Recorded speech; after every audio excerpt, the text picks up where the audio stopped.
Good morning, good evening.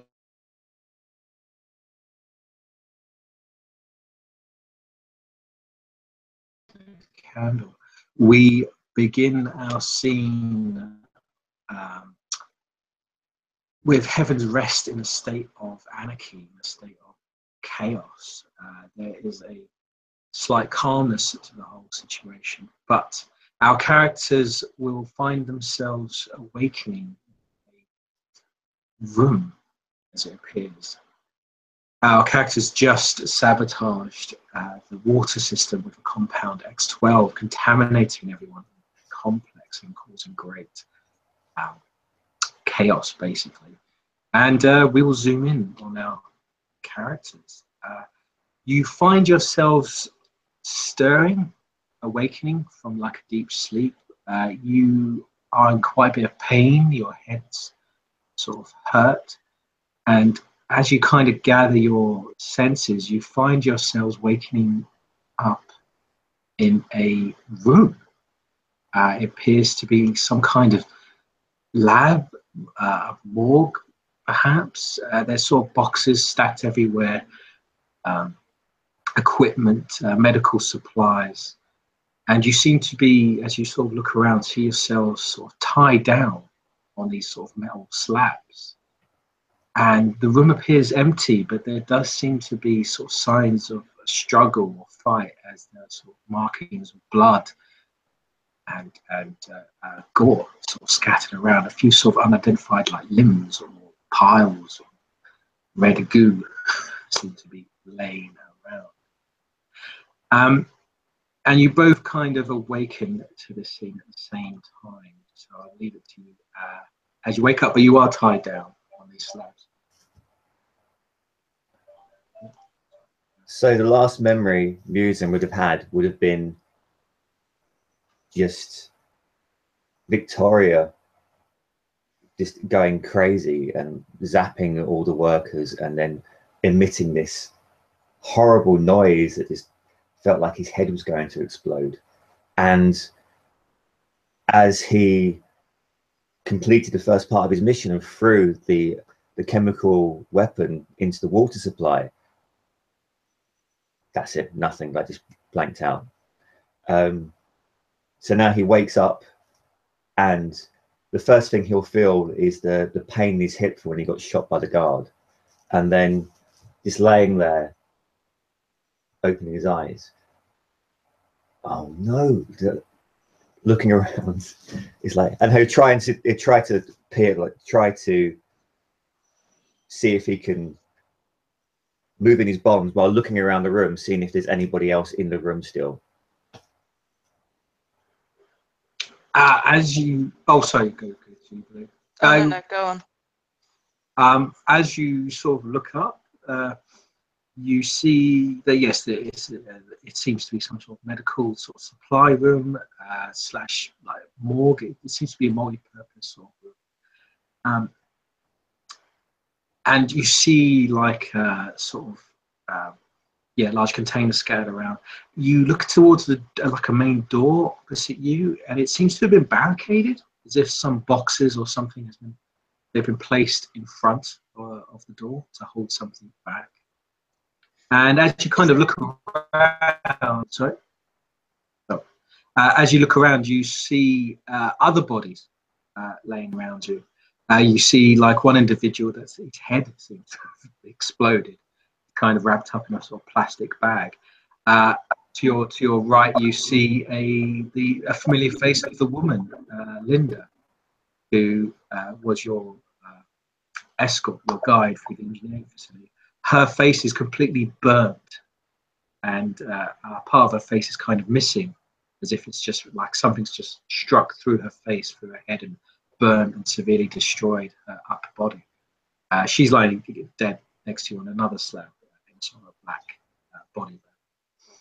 And as you kind of you're taking this all in, you do see an individual in the corner of the room. He seems to be just like mumbling to himself, rocking back and forth in the corner of the room.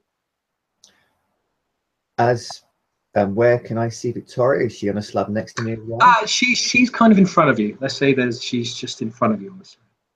There seems to be about 4 slabs scattered. Muzan will groggily look down towards Victoria. Just wake up! Are you awake? Wake up! Given all my damage, am I awake, Mr. ST? Oh yes, so yeah, any heat bashing damage you've had is now here. Victoria will she just doesn't move, just sort of moves ahead and just looks at you for a moment. For roleplay fluff purposes, her skin's deathly white, her hair's gone white. It's like she's lost all pigment. Sort of eyes are a tiny bit red, but the thing that sort of strikes you probably the most is it looks like she's lost a layer of skin in parts. And where you'd normally see veins and everything, like obviously there's veins there, but where you can see the pulse, it almost like a little LED spark. So that's your fluff right there. But yeah, she'll just look at you and then just look down at the binds that are holding her down. Are they electronic, or are they belts, or are they chains? How are we being held down? You are being held down by what appears to be sort of metal. Simply say, not very thick metal, but yes, metal bindings, and they seem to be just binding your hands. Are we talking like lock zip ties, or is there electronics there? Somewhat, yeah, heavily sort of locked. There seems to be a kind of a key or something that seems to be used to unlock. Okay, so old school. So it's old school, not advanced tech. Okay. I imagine the same scene as in front of me, barricaded door, dude rocking in the corner. Is there any other way into or out of, or have we just been barricaded into a dead end? It seems like that's the only way out. There seems to be just the one exit. And around you, there's just lots of boxes and containers. Possibly there may be something else, but it's hard to tell. Akola's voice of wake up, Victoria will sort of turn her head, sort of blink once at him, turn her head back and just stare at the ceiling and go, I haven't slept in years. Not properly. What? Well, I'm glad to hear that, but move. We've got to get out of here. Look, we're trapped. That's right, we're trapped.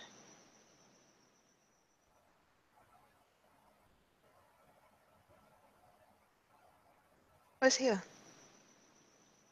I've got no idea where he is. We need to move. We need to get out of here. We need to go back to our apartment now.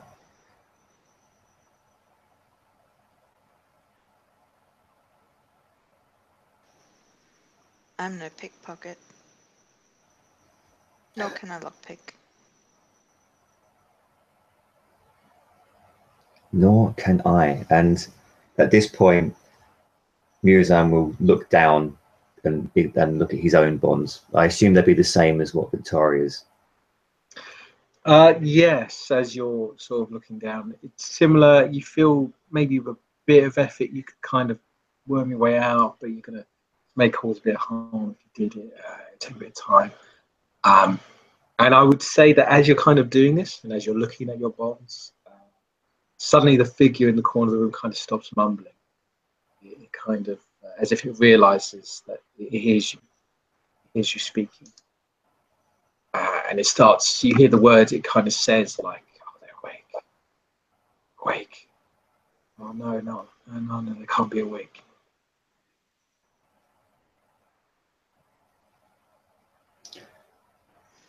As Muzan hears the figure in the corner mumbling to himself, saying, wait, they can't be awake.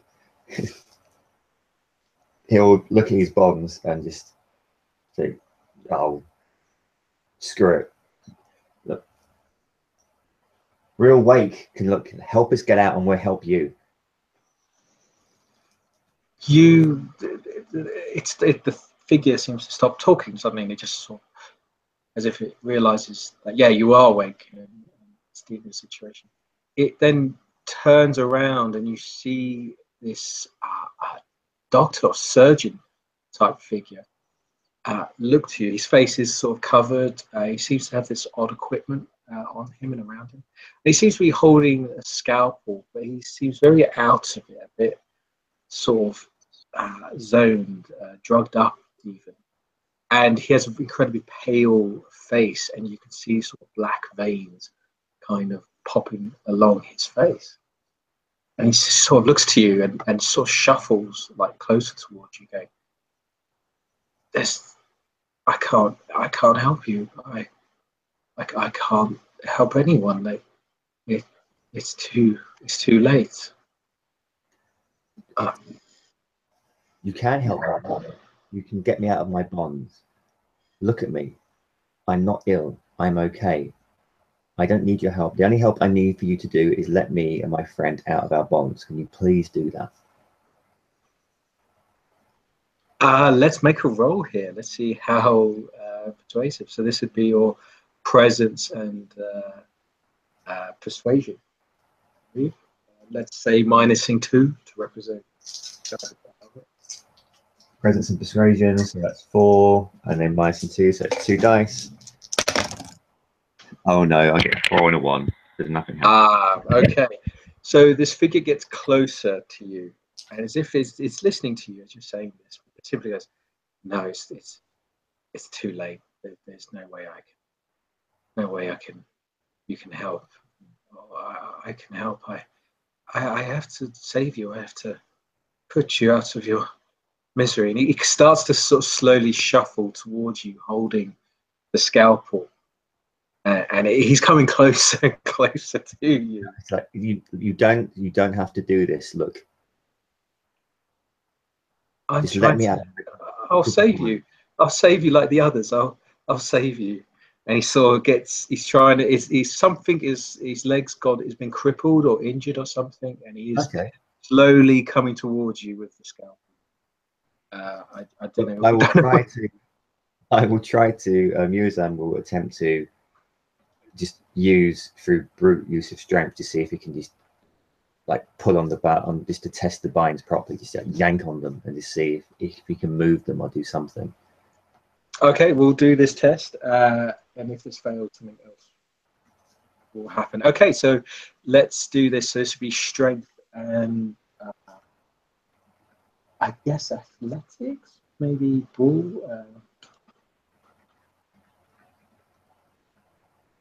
Hold on, I'm just trying to look up. Or was it larceny? Because we're trying to get out of something. It could just be a brute strength roll, maybe. Let's just say brute strength roll, but -1 dice.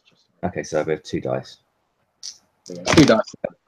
And I get a 1 and a 5. I'm doing shit today. So you're struggling, and as you're kind of pulling against these locks, and you feel like with enough time maybe you could break it, but you can't see doing it. But this figure just gets closer as it's dragging closer and closer and closer. Muzan's gonna judge where he is. Look down. My legs aren't bound, are they? It's just my hands. No, your legs aren't bound, but your hands are. And I'm just going to prepare myself. And when he gets close enough, Muzan's going to try to, I suppose, do like try and kick him. So he's going to try and just kick him and get him away when he gets close. So I suppose that means he'll just have to kind of lift himself off just like kind of boot him like that. But he was going to attempt to try and just kick him or do anything he can to try and knock this man away from him.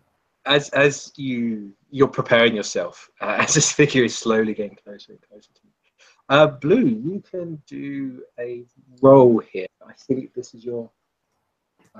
What is your ability when you sense tech? Is that the?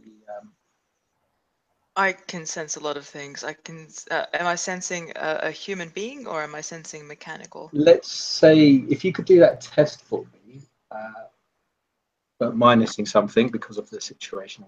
I'm just not sure what the dice roll is. So it's wits and science for me, which is wits of 3, science of 3 is 6 dice. Okay, we'll say -2 because of the situation, and it's a very minute thing with all the other background noise there. So that'll be 4 dice. Lewis, if you could roll us 4 dice, please.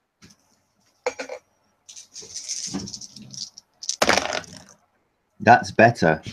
For 3. Don't roll them for me. Don't roll them for you. Well, who's this roll for? You rolled for blue. You rolled for blue. Okay, no, you've got an 8 and a 10. An 8 and Oh 10. wow! If it explodes, you could get. Yeah, this. I think this will allow you. And then so you got an 8 and a 10. That's it. So you got 2. Okay. Thank you. So as this figure gets closer, something will happen. But Blue, you sense that this figure there's something mechanical in it. There's something there, and you realise, he's got a lot of other people have. He has a pacemaker. But this figure, by the time you're kind of sensing this and realising this, the figure will go up to Lewis, and it will have a free attack. So this will be you desperately trying to bend him off as he's going to try and stab you. If it goes for the face or the neck, how far can I move? If you're not free, just curl up, grab his neck between your legs and snap it. It's not that hard. Yeah, the figure kind of will push your legs like aside. And right. We'll make this a roll. We'll make this a roll. So this will be your defense. I don't know what this will be. What's your defense? You can. We'll make it like a grapple because you're trying to grapple. Well, my defense initiative. Yeah, you're both. No, let's say it's a grapple thing. You're trying to. He's going to come at you and stab you. But your defense. I think your defense is only 2, isn't it? It's 3. Oh, is it 3? Okay, we'll simply say this guy. He just needs the 1 success. But you're bound, so I'm going to say your defense is only 1 at the moment because you are tied up, and he's just going to make a free attack. He's just going to try and attack. Okay.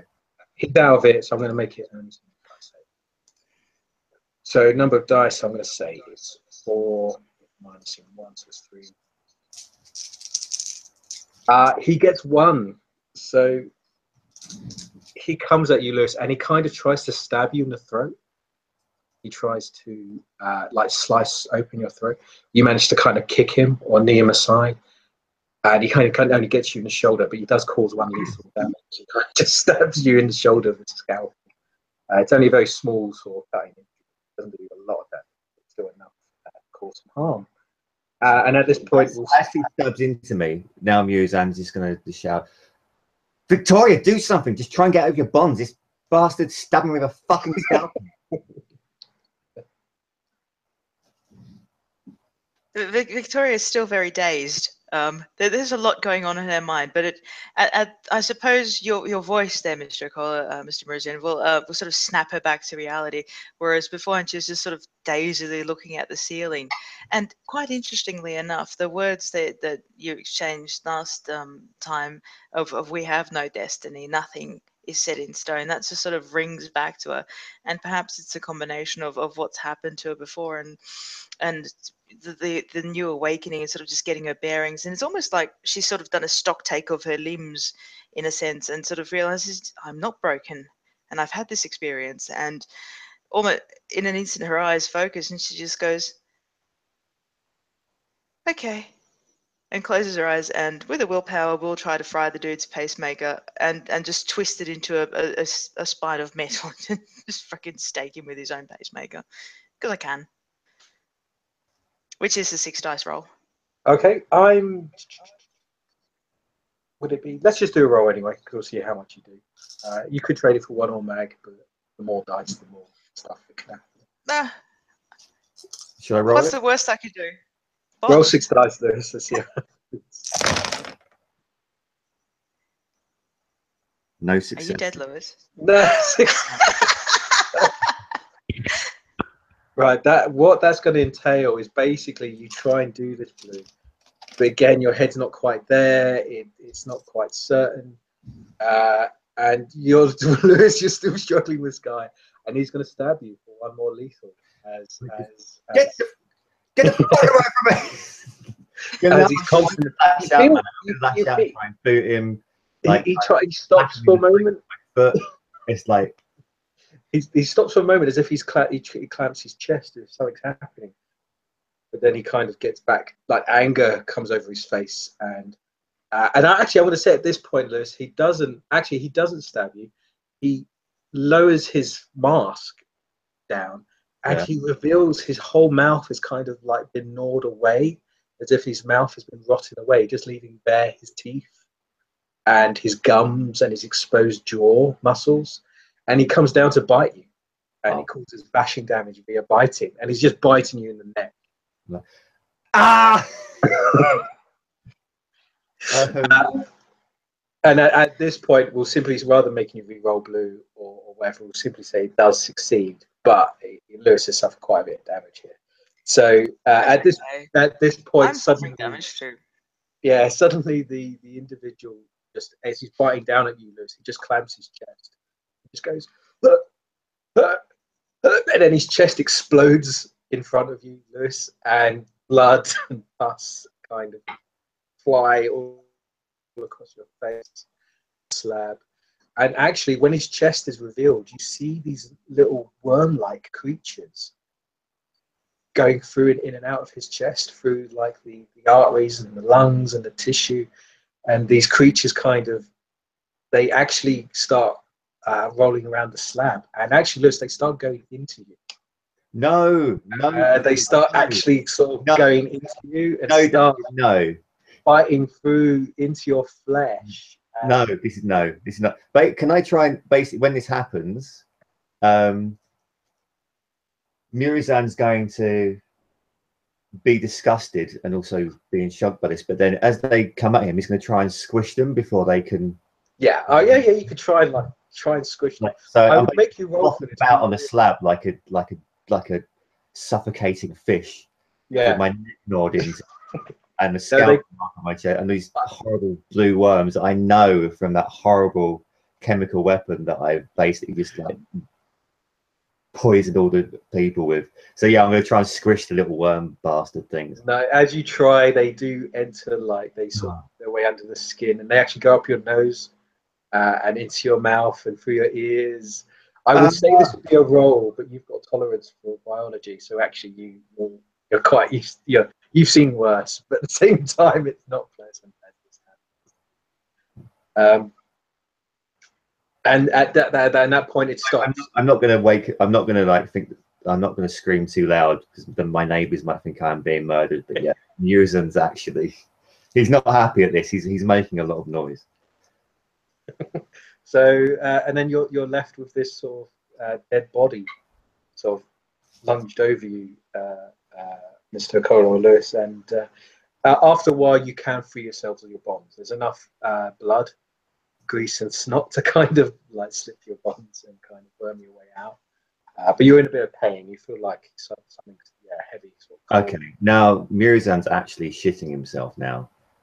So he will, when that happens, he's just going to just forcibly just like pull at his bonds until they just break.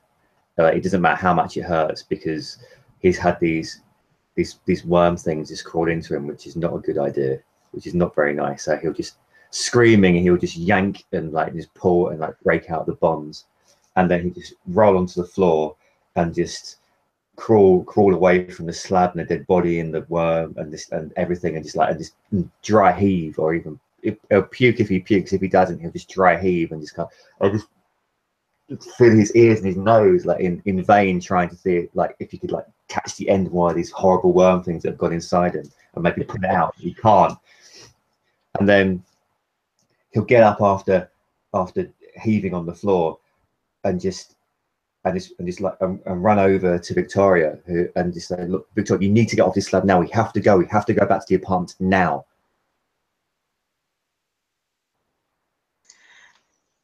Again, Victoria doesn't make any move to move. She just sort of looks and go, if I killed him, did I destroy his destiny or did I cause it? Who the fuck cares? Come on, move. And Murozond will start tagging at her bonds, at her where she's actually. Yeah, you can break them after you get a crowbar or something. And get a bit of leverage and break them open. I'll follow. Yeah, so you just again to describe it, you can see the room a lot more. Yeah, it seems to be this is like a morgue. There are bodies scattered all over the place in black bags. Some of them on the floor. It seems like they've been piling up bodies here. Murozond scans around and he's trying to look for his rifle. It's not. Is it there? Is it not there? Your equipment. It does seem that all of your equipment is just to one side. So anything you had or have is literally on a little table nearby. Yeah, all your equipment is there. It seems like confiscated. Okay. Well then, when Muzan sees the case, he'll go over to it and he'll look in, and if the rifle's still in there, he'll just mutter under his breath, "Thank God for that," and he'll pick up the rifle and he will take his knife and then he'll just turn around to look, we have to go. Victoria hasn't really moved. She's like an obedient child in a way, still in a daze. But David, she will be looking at the bodies quite intently, looking for any sort of signs of attempted modification that she would be used to. And if she's seen the Croton group around here, is this the beginning? Is this the beginning of the godlike era? Am I witnessing its birth? It's you feel that it's you don't need to roll. You definitely feel like the background noise is starting to fade, and that familiar sort of sound of that world is here. You're starting to hear it louder now, as if it was sort of mixed before, but now it's coming. It's emerging almost as if something's been booted up. Pretty much. Lewis, what you'll see is that she's just standing there like a little girl in an anime, sort of dazed, looking at a train wreck. So turn her head slightly to one side and go, still primitive. And then I imagine you just grab her elbow and say, "Yoink, come on, let's go." Well, now he's looking as she's walking around. He's looking at her in disbelief, thinking like, how can my partner just be so calm in this kind of situation? This is insane. But then he'll notice that she is pale white, and he'll notice that she has got this weird LED effect happening to her, and that her eyes have changed color. Have her eyes changed color as well? Yeah, apparently dark red now, or dark violet, or something unnatural. And he'll about to basically shout her and scorn her, and then just look at her and go, "What the hell happened to you, Jesus?" Not sure. Heard something. Think you heard it too.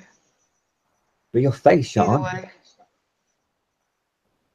I think it's the first time that she'll look at her hands and go, "Oh, I guess I don't have to hide anymore then." What are we doing next? We're going to the apartment. I need to go to the apartment now. I've been infected by a chemical weapon, or I think I might do. I need to go back there. There's an antidote there. We need to take it, you and me. Silly not to have it with you. It was silly not to have it with me. It was a mistake. We need to go back. Enough talking then. Let's go. And with that, Muzan will prepare himself. And so, but is the door, you said it was barricaded, or there was stuff? It's barricaded, but you can, after a few moments, you can take all the boxes down. You are rather injured as well. It's just a reminder. How much more damage? I think you've got 4 lethal and 1 bashing. It's untreated though, so you can try and treat your wounds to try and convert them into bashing. Not the. We're getting to the apartment now. Before I turn into. Oh, okay. So you see, yeah, it will take time. That's the thing. Yeah. So no, basically, so yeah. So with 4 lethal now, Muzan's feeling and looking a bit worse for wear. So I'm assuming he'll be probably limping on the side where his hip got damaged. Also, his shoulder, his right shoulder is going to be. He'll be holding his rifle, but in pain because of the damage to his shoulder, and also just his neck will just be throbbing where this deranged doctor just started chomping into him. So, and also he doesn't feel too hot for his eyes, for his ears and nose and mouth as he's bloody well. Oh yeah, I'd say at some point you do just vomit, and actually, as you vomit, you do see the little creatures in your vomit as they're kind of wriggling around. Shit. So this is not good, and your skin will start to beginning. It will start to turn a bit pale, and you'll start to get sort of blackish kind of thing. It's like now he's really scared. So Yeah, we will look at this barricade, and he'll remove the barricade and go through the door to try and work out where they are.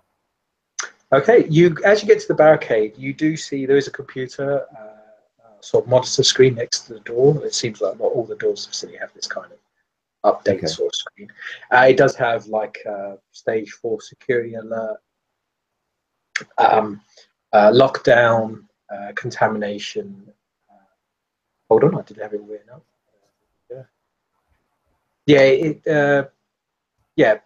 Under attack.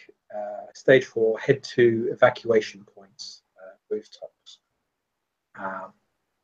And it describes like an emergency path that leads to like the rooftop. And from the rooftop, you can get to like the greenery. That seems to be the evacuation point where everyone's going to go to kind of get out. And it has like it's very well planned. It's all sort of easily elaborated and stuff. So it seems to be that's the only way out. It does describe everything else is in lockdown.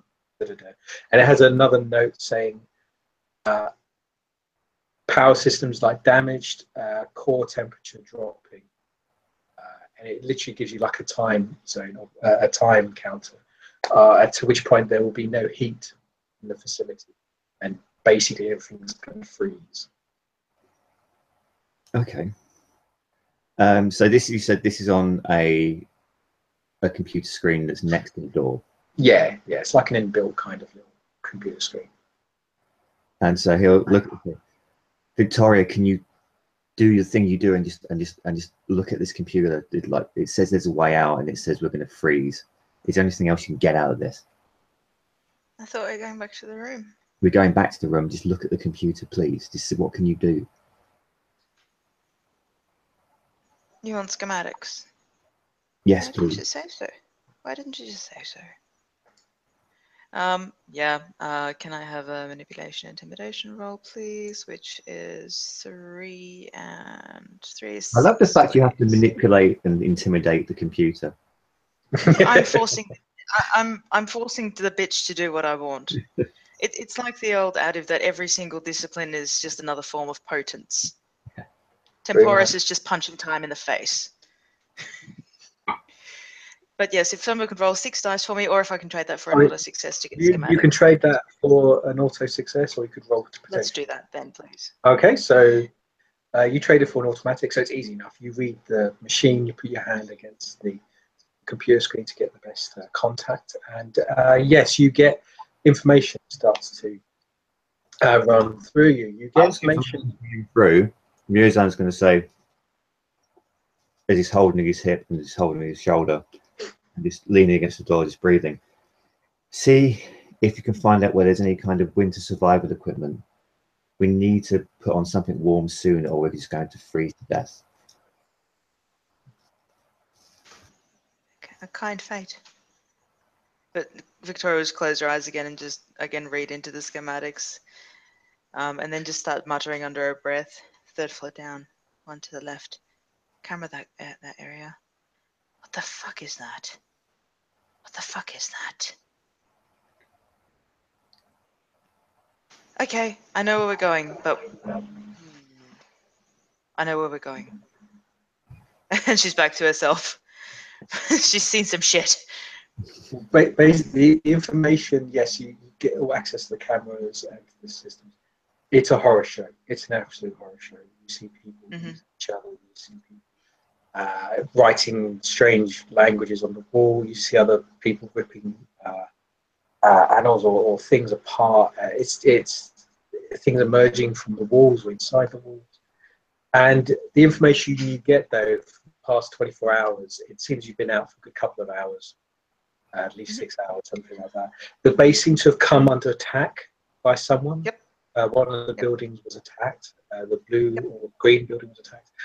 And something about a contagion, a gas that spread throughout the complex, causing these worm creatures to spread, causing madness, chaos, and anarchy. Everything's been shut down. The facility itself, the blood network, as it were, is not powering anything anymore. So it's all on backup, which only runs for a couple of hours. And the actual central heating system was damaged during this attack. by this unknown group. And so the base will freeze in about an hour, 2 hours. Okay. Victoria interprets it as such. She'll sort of let the screen go, and Rose, and you'll see her eyes go like wider than they're usually gone, and she'll just go, "It's dying. The building is dying. The building is dying. Something got in. Something got in. Something got in, and now it's dying. It's infected." Our room's that way though, and there's a survival gear closet. Oh yeah, 2 yeah. corridors that way. Yeah, the success is that you've located an equipment locker or equipment room, which has survival gear, other bits and items. I figured. Okay. Describing this hell on earth and how all of a sudden the entire complex is dying, and it makes no fucking sense to somebody who doesn't understand the workings of such a thrumming heart of a machine. But it's like the building is dying, but our coats are that way. let's look. Let's. Now, is he starting to feel a bit ill as well? You're not feeling great. Okay. You're feeling slightly. It's harder to concentrate. But you're not sure it's because of all the damage or because. For a second, part of him just thinks, go to the apartment and get the antidote. No, we need to get the survival equipment now. So, okay, quick. Take us to the survival equipment now, please, Victoria. Please move. You lead the way. I'll cover you. She'll just sort of toddle off. And he'll toddle off after her. Okay. As you take the barricade down and proceed, you kind of force the doors open. Whoever's powering the door seems to be forcing the doors open. And you then walk ahead, and you walk. Leave this my picture. Realizing this is a bad idea because there are fucking lunatic zombies out there. Oh yeah, you walk in down the corridor, and as soon as you sort of walk into the corridor, you hear screams in the background, sounds of people being tortured or killed. You do see like a green sort of light shining on the floor. It kind of directs you to where safety or exit is. Hold on, did I have a lead? Yeah, and actually, as you go out and as you walk through the corridors, you kind of see that the walls are all been damaged, sparks, electricity, open, bare wires, cables. You see also the walls seem like warped. The floors seem as if they were liquefied and then made solid again. There's this weird distorted effect that seems to be around you. I have a crazy idea. No. The heart generator that I saw in my vision, am I able to whisper directly to that? Oh yeah, you would have. Sorry, actually, you would have gained this information as well. The blood network is down. It's gone, and it seems whatever was powering it is no longer there. It's no longer. There's no sentience at all. No sentience at all. As if it's not there anymore. As if it's gone. And that's again, that was what was powering the entire facility. But now it's gone. I was hoping there'd be at least a remnant for me to reach out to. But it's gone. It's the equivalent of fight. It's like a corpse. The building is kind of turned into a corpse, as if the key part. Yeah, but I was hoping to try and restart it. No, it's beyond that now. It's completely. You're not sure how, and even if you could. Not entirely sure. By the way, yes, sorry, the additional information, there is a way to get to the Green Wing via a roof sort of path, and the blood network itself. You can go along this tunnel underground to get to the Green Wing. Those two options I leave up to you, which you want to take.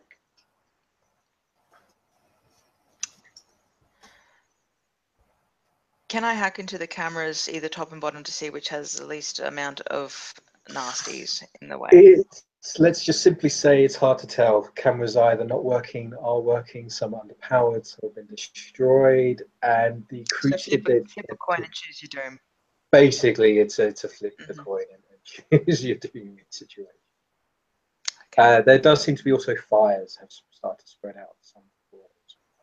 Those I should be able to get off the schematics. Yeah, that's easy enough. Yeah. soon. All right. So, as to not waste time, rooftop, sewers, blood network. There are some fires. Fire usually rises, smoke rises. Technically, we'd be better off going down the bottom levels. However, I've seen enough horror movies to know that that's where shit goes down. So, either way, it's an inferno. Okay. So will Victoria basically will say this to Mirazan in her own Routine. bad way? I can do it for you if you like, but it'll take 10 minutes. Okay, but okay. So while she's explaining this, can we still be going towards the survival equipment? Oh yeah, so yeah, you'll be saying this and describing this as you get towards the equipment. And yeah, to describe it further as you're going along, this is horror show of blood like everywhere, and strange writing like that seems to be etched on the walls. You see some individuals. It looks like some corpses have just literally been sucked. Their contents has been sucked out from the inside. They're just like skin and flesh and sort of pus. There's no bone or muscle anymore from what you see on certain victims as you walk past. Okay. Sort of comment how apt. It's like the outside's finally mimicking the inside. So many of us just husks anyway. Makes you wonder where the insides go, if they even had a purpose. Nobody has a purpose. You live, you try your best, and then you die, and that's what it is. Now, come on, let's get this. Why do you fight so much to survive then? Because that's all we are. Now, come on, look, we need to get the survival equipment. Okay. So, do we find the survival equipment? Yes, so yes, you reach a simple locker room. It's coded. You need a code to get in. The blue, I think, find to get into that and hack it. And once in there, it's not much. It's like simple engineering, sort of outdoor survival gear. So it's making repairs or maintenance on the outside. Okay. So it's like fur sort of reinforced sort of clothing.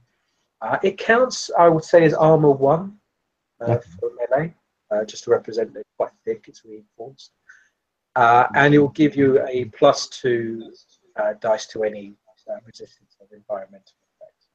Will it give us a -2 our dexterity? No, it's not that heavy. I'd say no, it's not that heavy. It's the equivalent of armor, like reinforced clothing, basically. Will we have to? Can we put it on? Penalty. Can we put it on over our clothing already, or will we have Yeah, yeah. You put it over your clothing. Okay. And yeah, it's reinforced clothing, so it's just armor 1. While Victoria's yabbering on about the purpose of life and husks and all that kind of nonsense, poor old Mirazan's worried about the worms running about in his gut at the moment. So he'll see the suits. Look, they're better than nothing. They're not going to keep us alive forever, but they'll keep us warm enough to survive. Look, have you put these things on before? Just sort of look at it, grab it, and then gear up like a pro.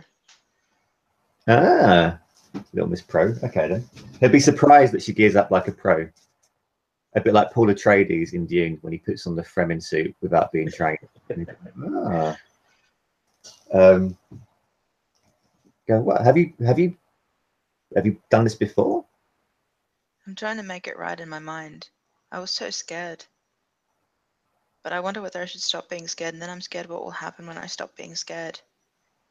Latch, harness. As she's saying that and doing that, Mirazan will then start putting on his own suit. Don't worry about being scared or not. Being scared can help you keep alive. I'm not scared for me. I'm not scared for you. I'm scared for the world. Well, that's very, very nice of you. We're just ants, you know. We don't even really exist. I mean, I'm not even here, but none of us really matter.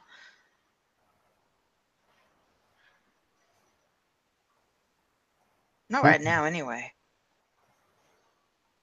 Okay, so then what's the point of any of it? Why don't you just let me shoot you in the head and then you can go into oblivion. Well, you can't do that because I have a higher purpose. Oh, I'm so here for a reason. you have the higher purpose and the rest of the world are just ants. Right now, yes. Okay, well, I best keep you alive if you're that important then, mustn't I?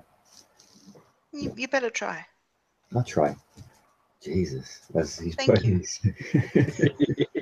As you're both like sort of, I don't know. I think you're bickering. I'm not sure. It's very confusing. You're both kind of saying these things. You hear an incredibly loud scream coming from outside. The sound of some creature, some entity, sort of screaming, and you sort of hear the sound of large metal clanking against the walls, as if something's kind of just rushed past. It's enough to kind of shock you, enough to make Lewis, you go into a defensive position with the gun. Okay, look, we're going to go. Sorry, carry on, Dave. Yeah, no, it's enough just to freak you out suddenly. And at this point, you will get a message on your phone. Me? Yeah. You're admit Please it. have your phone on silent. So you hear this loud screaming and the sound, and then suddenly you just hear your ringtone as your phone receives the message. And it seems to be an update, a Turian mission update. Okay. Your phone starts to decode it, it starts to translate.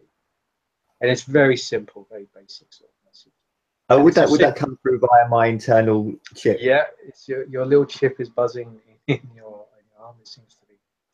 Okay, so here's the noise, and it kind of and the phone buzzes. Look, we need to move. We need to get back to the Green Wing, and we need to get to the apartment. You say that saying this, but you don't keep moving. Well, let's move. Let's go. But you said you could either go through the middle or we could go over the top. Let's go over the top. We've got the suits on. There'll be less fucked up things running about there. One would hope that the weather affects them adversely in any case. Good. However, smoke and fire rises, but we don't know what conditions are up there. Might be a gale force wind, might not be a problem. Why don't you just lead? Let's lead. Let's go. You have to keep me safe after all. Okay, we're just going to go. So then, yeah, so he will go the way of the roof. While he's doing that, he'll be multitasking like a boss and looking at his message and scanning the corridor for Gribblies. Okay, so as you go towards the roof, you do have a message on your phone from Turian, but you can check that in. It just reads like mission update, basically. But as you proceed down the corridors, how you want to do this? Do you want to do it really fast-paced, aggressive, or quiet and stealthy? He's not gonna run slap bang. He's going into kind of training mode, so it would be as if a soldier was going through a building and like scanning the rooms, kind of thing. He's walking fast, but he's in a pose with the gun ready. So you're not going to just basically try and rush through as quickly as you can. They're going as fast as possible while still being able to scan their surroundings. I think Lewis, you're the one leading, so we'll just simply say dexterity and stealth roll from you, and we'll see how many successes you get. Okay. That just describes if anything happens. Okay. Is little Miss Stompy going to roll as well? You're the one leading, so we'll simply say it's your you're the one in charge, taking point. Am I getting any minuses? Let's just see how many successes you get. One is minimum, but you need a couple to avoid it. Oh, I get one success. I'm rolling, so I get a 4, 3, 3, 6, and an 8. So Jesus. One success, you kind of you're stealthy enough, but you're still. So as you proceed down the corridor, you follow this sort of green line that leads to you to a fire escape or a ladder. Kind of. Yeah. You seem to be on the 50th floor anyway. It's out of 60, so only 10 more floors to reach the room. Okay. And but as you proceed, as you exit the locker room and proceed down the corridor, something new is there, and it seems like plastic kind of goop that's sort of trailing along the corridor, as if something's kind of gone past this corridor very fast, and is leaving this trail of like hardened as if it was hot, but now it's kind of solidified, sort of plastic pink, fleshy kind of goo. Yeah, he'll see this and what the fuck is that? Jesus. And Oh, and blood as well. Sorry, loads of blood, very thick, blackish kind of blood. oh, okay, shit. All right, and so he'll see this and will just be even more cautious, seeing as that there is something nasty wandering about, leaving a snail trail. And then you proceed further, and you will go to the you'll be climbing up a ladder. You'll proceed down the corridor. Again, lots of exposed wires and corpses scattering around you. You will walk past one or two individuals that do spot you. Let's simply say, as you kind of climb a ladder, you open a door, and to your right, there's these like few individuals. Okay. They don't seem to be paying you attention, but one of them kind of notices you and is trying to work out what you are, what you're doing. Keep moving. But as you look, you see this individual, and he is just got all these worms and these things kind of coming out of his mouth. And as if the creatures are sensing, as if they seem to recognize you're there, and they seem leading this person towards you. It's very slow, but others start to notice as well, start to gather around this figure. They begin to just follow you. Well, we just keep moving to get to the ladder and get up the ladder. Okay, so you keep moving, you keep going up the ladder, and at this point, suddenly, you'll just hear a loud scream, and these things will be chasing after you. So they're not going to jump on you and pounce on you, but they will be chasing after you. So you're both. Are we climbing a ladder at this point? And they're climbing a ladder. You kind of have to climb up one ladder, go across a corridor, climb up another ladder, go across a corridor, climb up another ladder. It's not just one big ladder that we go way up. It's kind of various ladders. But you suddenly hear these creatures or something scream as if an alarm's been kind of announced, and you're both going to have to run and move very fast as these things will be after you. So this would be a stamina and athletics roll to represent you running, and this would be from both of you to represent whether or not these things catch up with you. Is there going to be any penalties for us? Let's just see how many successes you get. I think I'll roll for the entities actually, and let's see. So, okay, I'll roll for Bleach Blonde Victoria first. I'm gonna roll 4 dice for the entities. And she gets a success. So, one success. Hooray. And then I roll for Murazan. And I get, oh, that's a bit better. I get a 10, a 10, a 6, a 9, and a 5. Wow. Okay. So much If you if you roll, you 2 dice explode there. Bye bye, Victoria. Bye bye. I'm up Bye. and I get an 8, so that's 4 successes. In total. Yeah. Oh, okay. 4 successes for me. That's still a lot. Blue. So basically, I'll describe this because the creature's only got 1 success. Even though I'm being faster, I'm going to be looking after my my companion. Yeah. So no. I think if anything, I'd be bitching and shouting and screaming at her like a drill sergeant to fucking move, while kind of trying to cover her back and not leave her behind, because obviously she's got a destiny. She's very important, not like a little ant that means nothing like Murazan. No, as you kind of run and as you go up the stairs, yeah, Lewis, you hit it. Military training kicks in, and you start going upstairs. You start going up the ladder very quick. Go across the corridor, go up. And you're ahead of Blue quite a bit, and you do get to the point where you reach the roof, and there does seem to be these doors. You can see the wind blowing in, the outdoor sort of wind. The doors need to be sort of pushed ajar to force open. I'm not, basically, I won't leave Blue behind. I won't leave Victoria behind. Oh, I know. No, she's still behind you, but it gets to the point where the creatures are kind of behind her. But you know you need to get this away. So I'd like to at this point. I imagine I'm noticing this. I'd like to try something, and it could be really cool, or it could kill me. You'll have proof of this.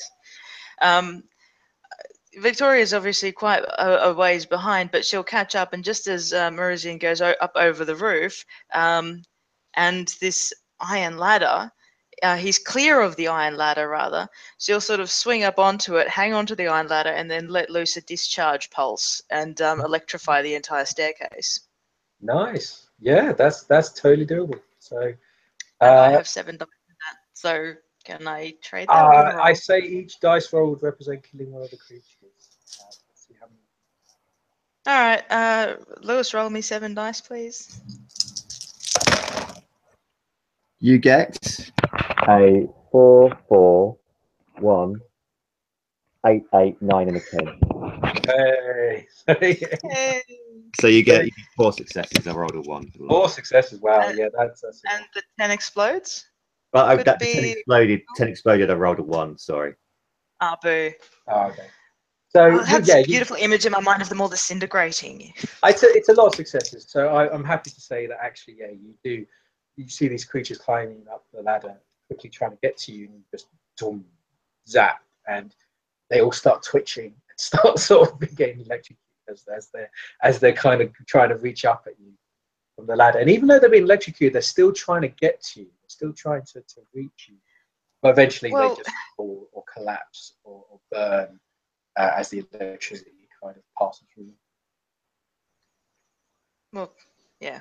Anyway, after that, Victoria will just sort of stand up, and where her white hair sort of spikes up, you might see like a Jacob's ladder sort of static, just for funsies.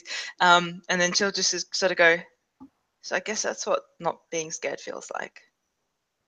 And then just look to you are we going now? And Mirazan would be kind of in shock just seeing what she's kind of done. Well, you're full of tricks, aren't you? I'm glad you're not scared. Come on, let's fucking move. And then, so you said there's a doorway to the roof? Or? Yeah, sorry, there is a door. It's slightly ajar, and you can see you can feel the wind, the outdoors kind of. Okay. It seems to be somewhat nighttime-ish. It's kind of a dusk. There is some light, but it's still quite dark out. And yeah, after you still hear the creatures coming from below the depths below you. But it seems a few moments to open this door. Is there anything around that we could use, like kind of like, are there dead bodies with clothes on them or something that I could use as a rope or something like that? Yeah, there's dead bodies and like you see a few people sort of hunched over near the doors. Can I ask why? Because I'm trying to work. Basically, we're going across a roof. I see. And so, in order so that Victoria doesn't slide down the roof to oblivion, he's going to tie them together. So, we're going to make a makeshift rope if there's no rope there, and just tie themselves together like they would if they would be mountain climbing. Okay. No, you find a bit of rope. There'd actually be a bit of cable, or there would be some emergency. Okay. Look, Victoria, come here. Look, and he'll get this cable, and with his knife, he'll basically do it so there'd be possibly maybe like 3 feet between them, maybe, and then and he'll tie it around her. And she just stands there like a child being dressed by her parent and goes, "Okay." Okay, look, I don't know if you've been in any adverse conditions before, but just tread carefully and follow me. She'll just sort of look at you in the eye quite steadily and just go, "Where I come from, it's always an adverse atmosphere." Good. Come on, let's go. And then look to the door. And can we squeeze through, or do we have to actually open? Yeah, you can just kind of pull the door open and or wedge it open, and as you do, you realize that that bizarre plastic kind of goo seems to be leading out of the door as well. Oh fuck! And seems to be just in front of you. There's sort of a big pile of it, and you see goo as if it's been splattered around the door itself.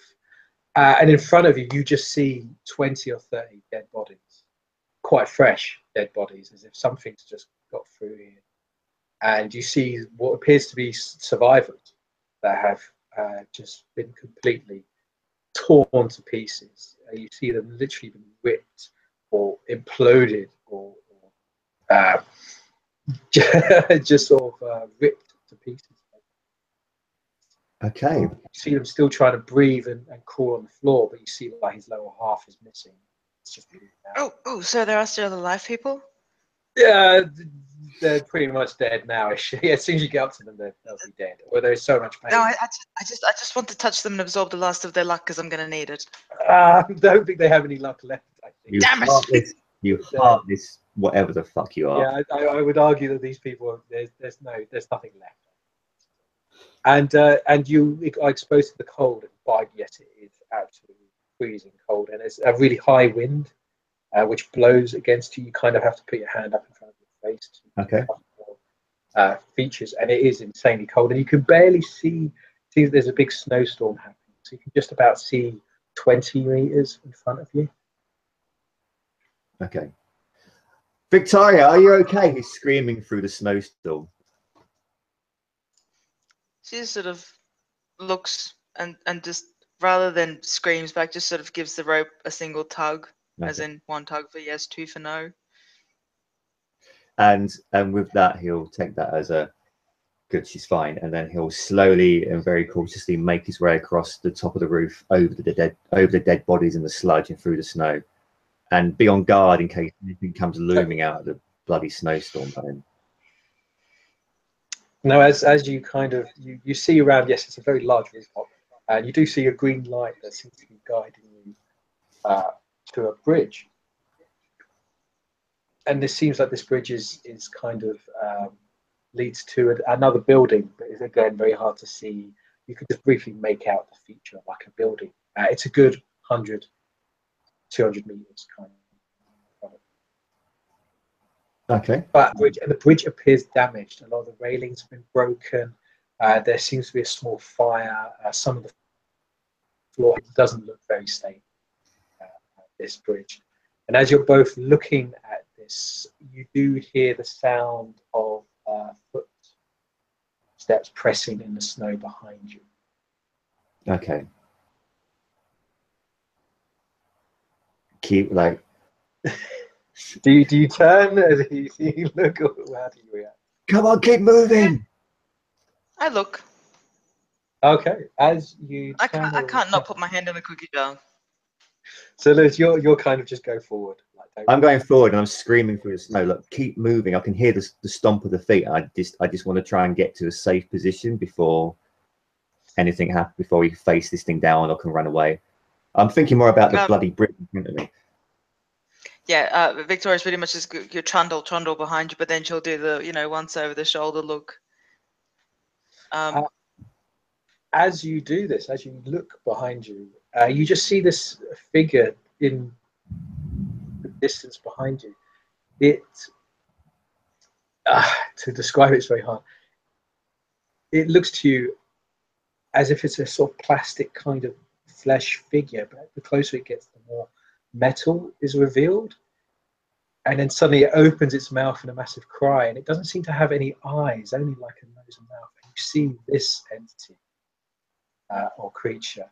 It seems to be mechanical and plastic and flesh, and it seems to be covered in blood. And the plastic seems to be constantly melting and dripping and then reinforcing across its features, but it does expose the kind of metallic cyborg kind of parts underneath it. And as the flesh drips, you can see that it sizzles on the ground, and it sort of burns the floor, and it just lets out a mighty sort of scream, sort of discovers you, senses you, and tries to head towards you. Massive first experiments. My goodness, it's true. It's true. It's true. It's true. It's true. It's true.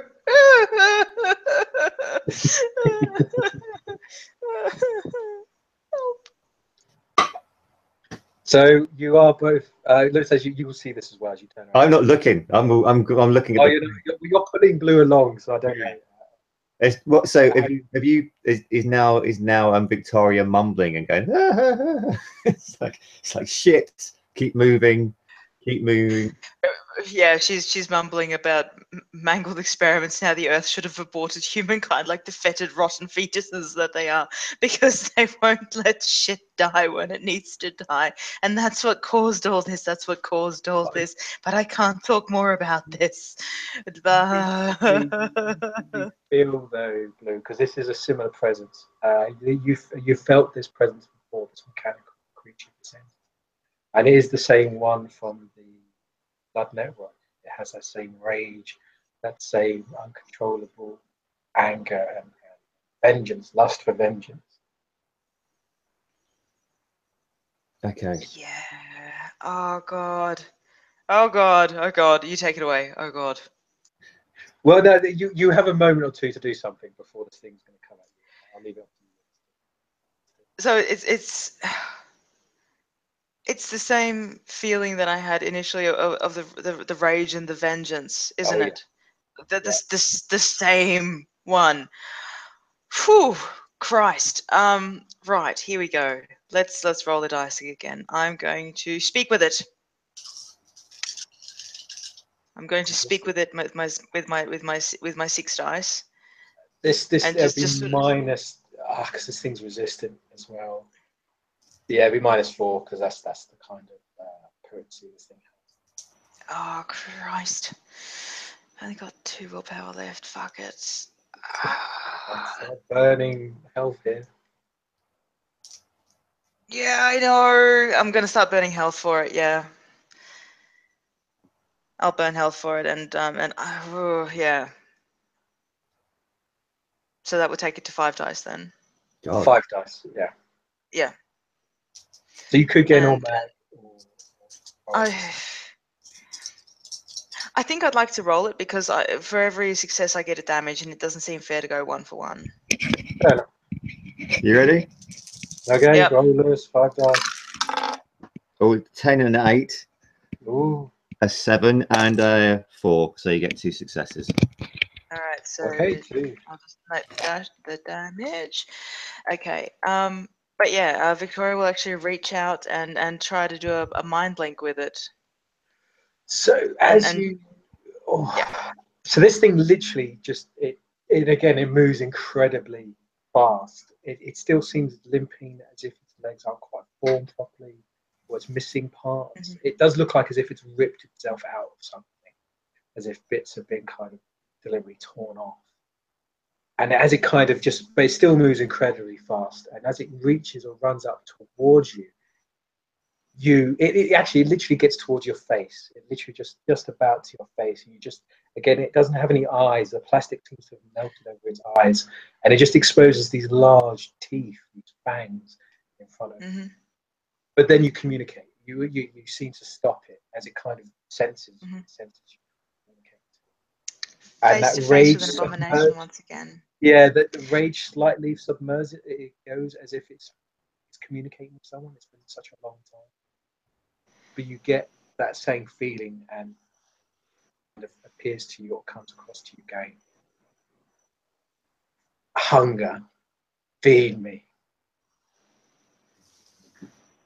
And ignore that and then just sort of go, did you free yourself? Or did he free you? Free. Vengeance. Blood. Soon.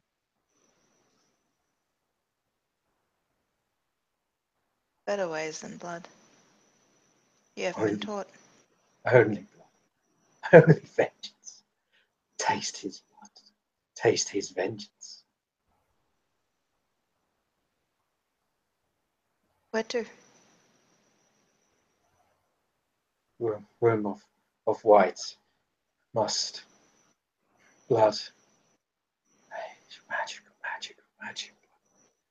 Near magic blood.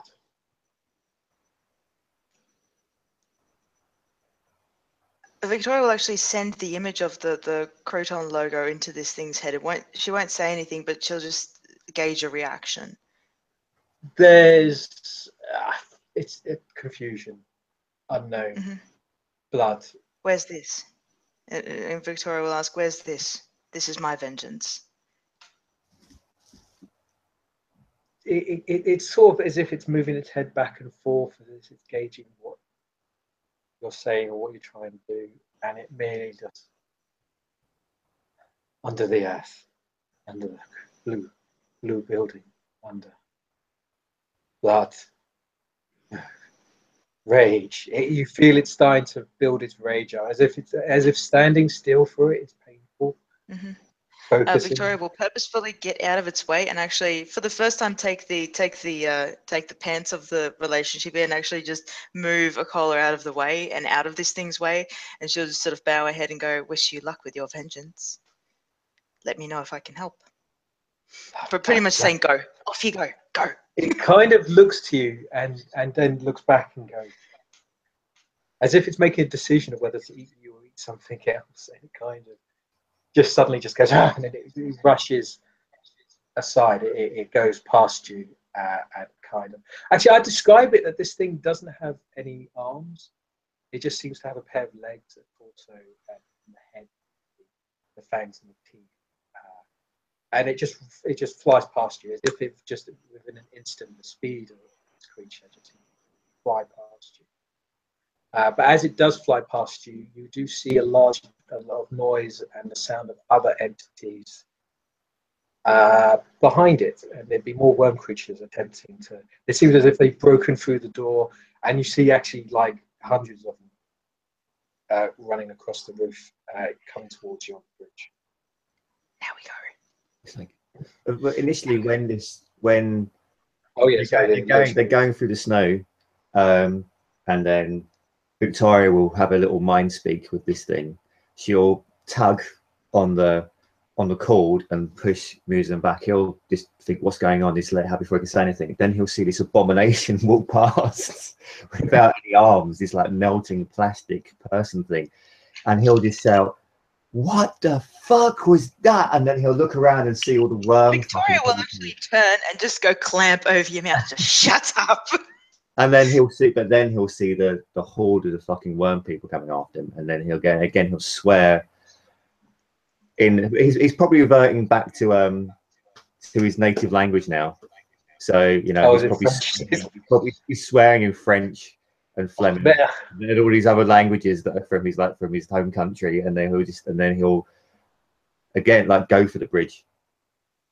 Okay, you start running and running. These creatures are becoming fast, as if they've kind of awoken or realised there's fresh prey. And they start just. Some of them even fall off the building as they're kind of heading towards you. You see them like flying. The ones that manage to stay on the bridge keep running after you.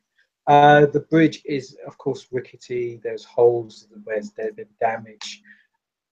These entities are too quick. They're very fast. They're coming up close to you. And I will simply say that as it gets to a certain point, one of them is just about to grab. Let's make it random.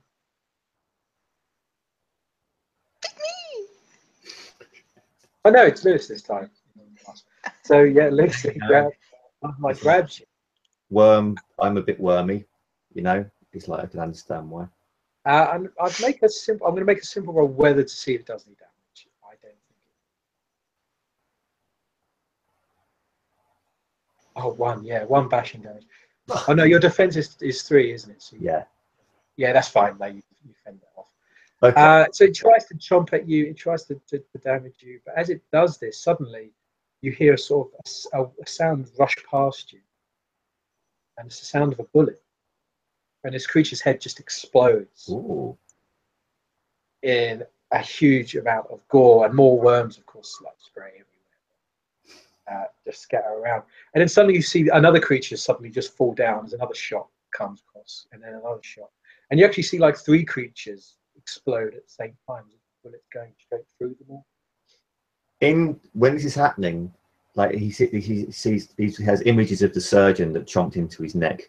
As this thing comes from again with its worm-ridden mouth, and then the bullet hits it, and the bullet hits another one.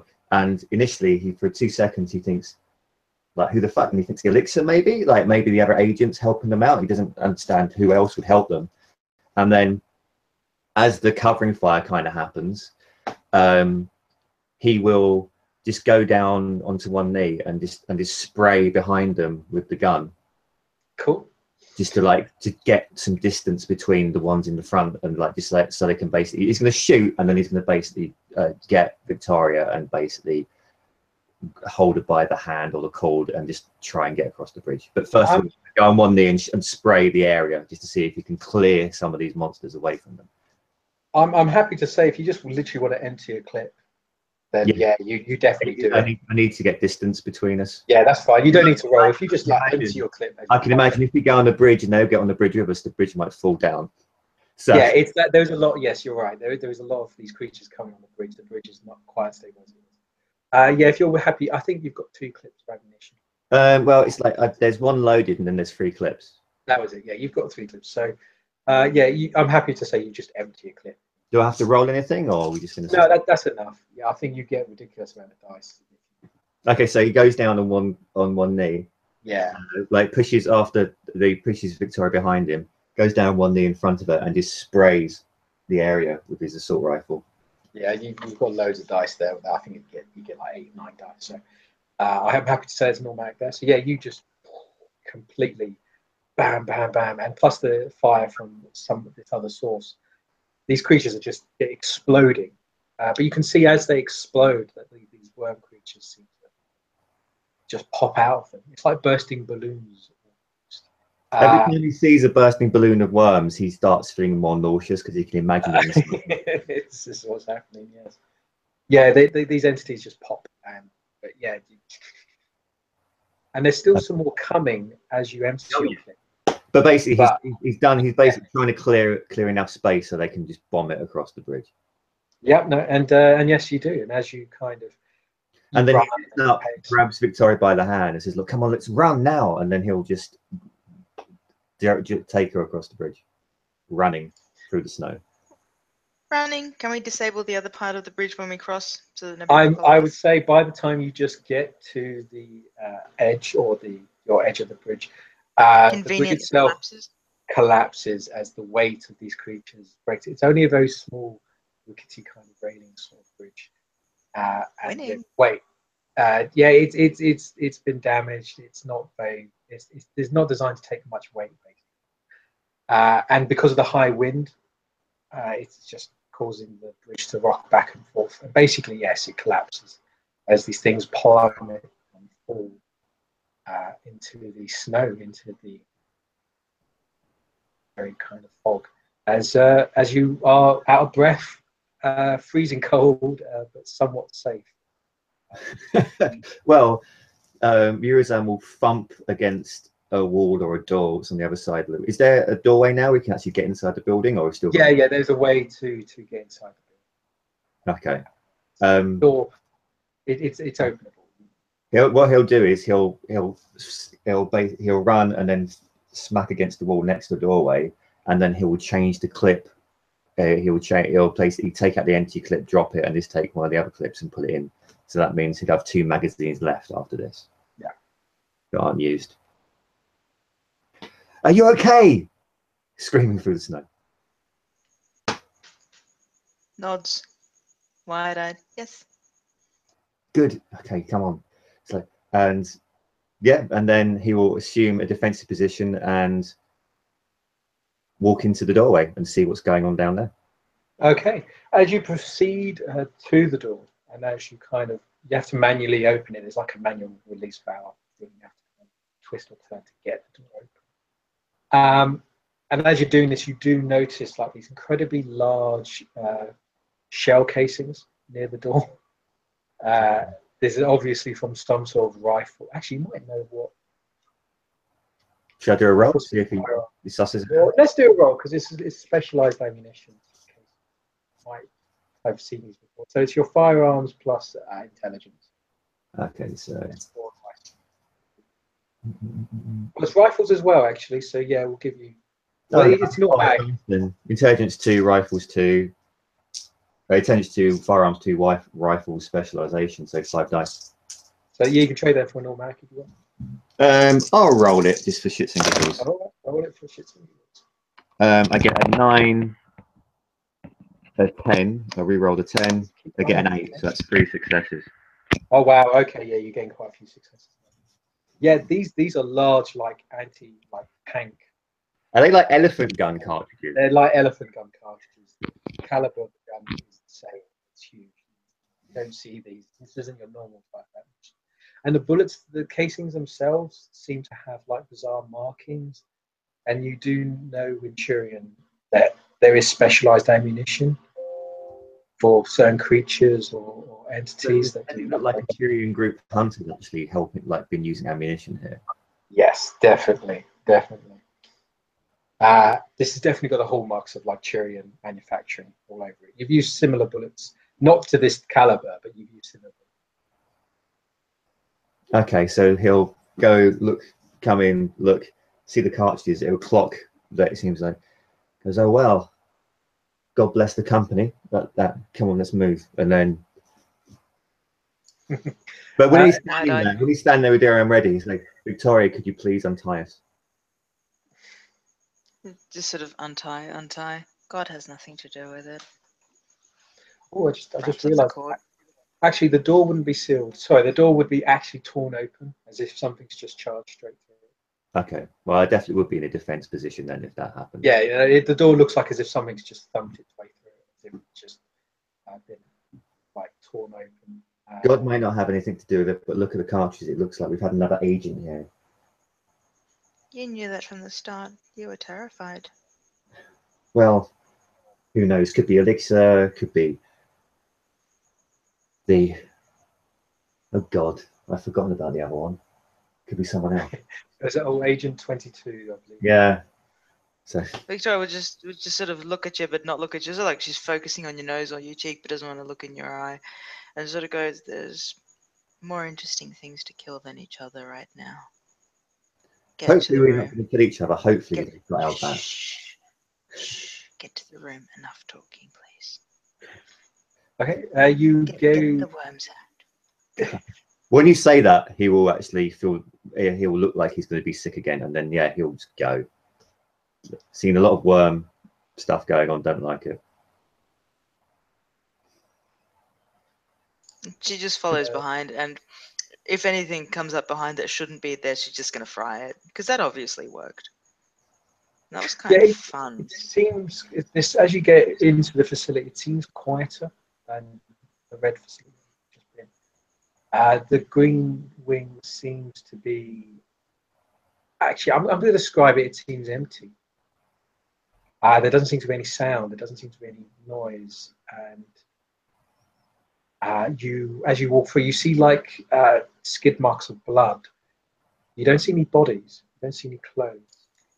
Skid marks as in something's been dragging bodies away? Yes. In the same direction? Yes. Yeah. Down seems to be the general direction. Again, it's hard to tell. Actually, look, I would say the skid marks lead up, and actually the skid marks lead into. Into where? Sorry. Into the walls.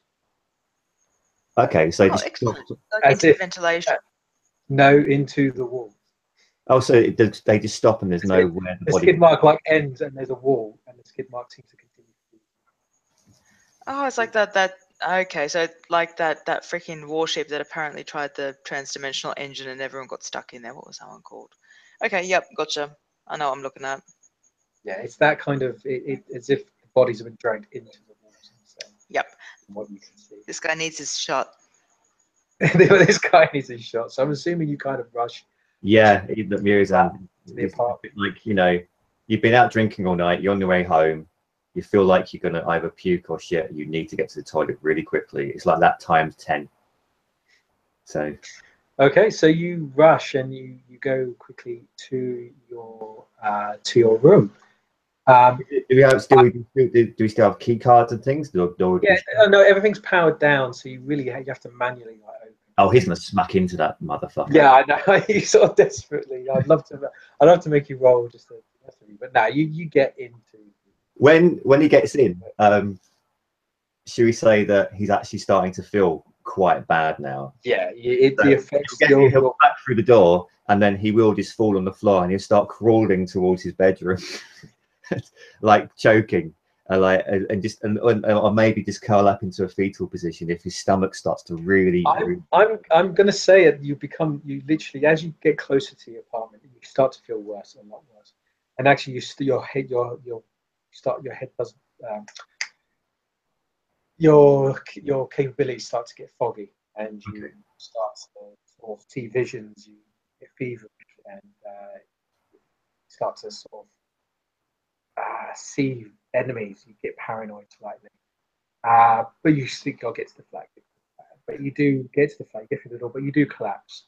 As he falls on the floor in pain, dry retching, he'll just like say, look, in my room at the bottom of the bed under the mattress, you'll have to find two.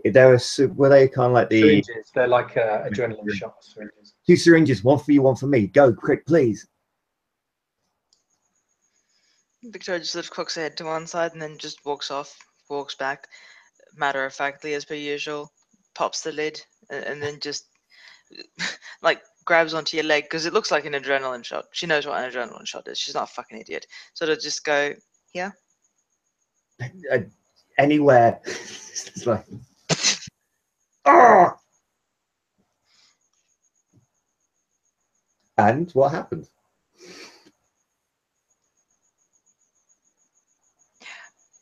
I think David's going to stay muted until I say I inject myself, which I'm not going to do until I see what the fuck it does to you. No, that's what he's done. Yes, I'm injecting you. That's what we're describing. Okay, well, describing as well, Mirazan actually, this is kind of almost like a test of trust as well. This is like the first time he's been completely dependent on Victoria, so part of him was actually quite scared she wouldn't bother getting the syringe and injecting him with it. So very glad she came back, very glad she injected him. And yeah, he's obviously felt syringes going into him before, and it goes into his flesh, and he just waits for the reaction, hoping it's not going to burst. Something, yeah, from Victoria's end. Victoria will sort of like inject you, take a couple of steps back, take a couple of steps forward, and then just sort of crouch down just by your head and just look at you, like almost like with neck extended, like looking into your eyes and go, "Have I saved you now?" And Mirazan will just look back into our eyes as whatever happens, happens. As you sort of Pulp Fiction style, been just like stabbed in the heart or chest with this syringe. It's like a blue liquid, and it kind of automatically pumps into your system. Lewis, you suddenly cramp up. You start spasming. You start to foam. Foam starts to gather around your mouth as you sort of. Oh well, it's like having a proper epileptic fit. Yeah, you're having a proper fit. But as this happens, suddenly these creatures, these worms seem to just come out of you. They come out of your eyes. They come out of your ears, your mouth, your nose. I'm stepping out of every orifice, basically, and just start they start to crumble up and die. The best word to describe it is evaporate, as they sort of come out of you. And Lewis, you feel like you've just gone through a hell of a bender. But you feel relieved, as if you've just taken I can imagine it's a bit like if when you generally are feeling very, very ill. Yeah. And you do vomit, and it's a horrible experience when you vomit. That you feel sick, it makes you feel worse, but you do get a sense of relief after. Yeah. It feels like all your sinuses have just been cleared. But I can imagine still like his stomach feels cramped from retching. The back of his throat feels bitter. He's had worms crawling out of his arse. So he's kind of like crawling. So he's like, where he just wants to get away from the leftover of the biological weapon. So he was very pathetically going to try and start pulling himself away from this gunk of. I suppose it's a bit like Interview with a Vampire in the book when they first becomes a vampire, and there's a bit where just all of his body just exudes. Yeah. You're pure. It's as if something. Yeah, he's covered in shit, man. So he's basically just trying to crawl himself away from most of the filth. And that's what Victoria saw as she was looking so lovingly into his eyes. So more interested. But as the spasming happens, you'll just sort of step away, and as it become apparent that you're not actually dying, you're just sort of purging, shall we say. She'll just sort of go to the sink and get herself a glass of water and hold it up and go, I really like drinking water.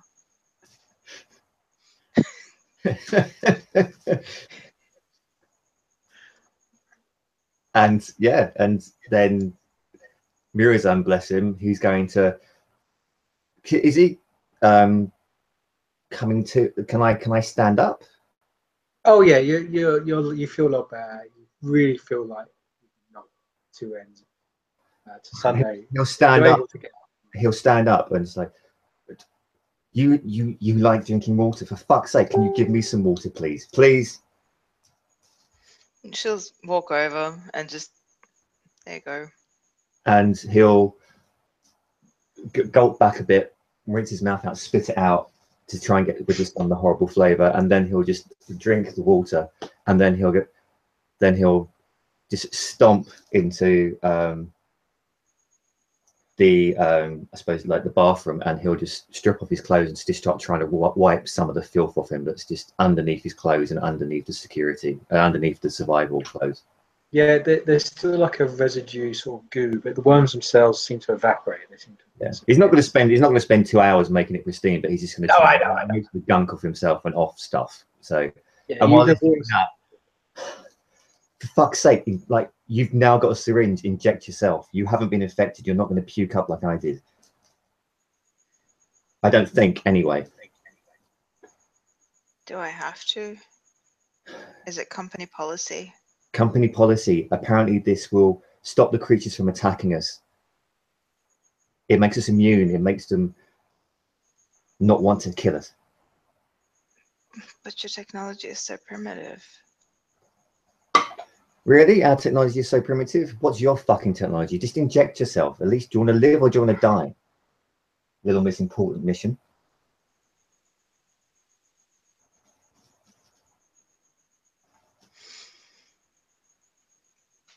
Mr. Quiet gave you these.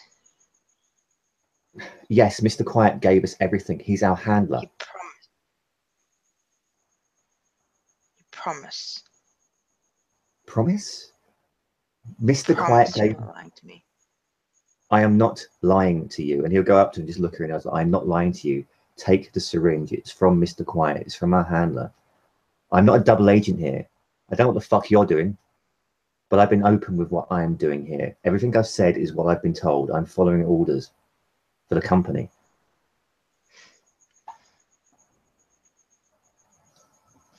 Flip the lid, frigate, stab.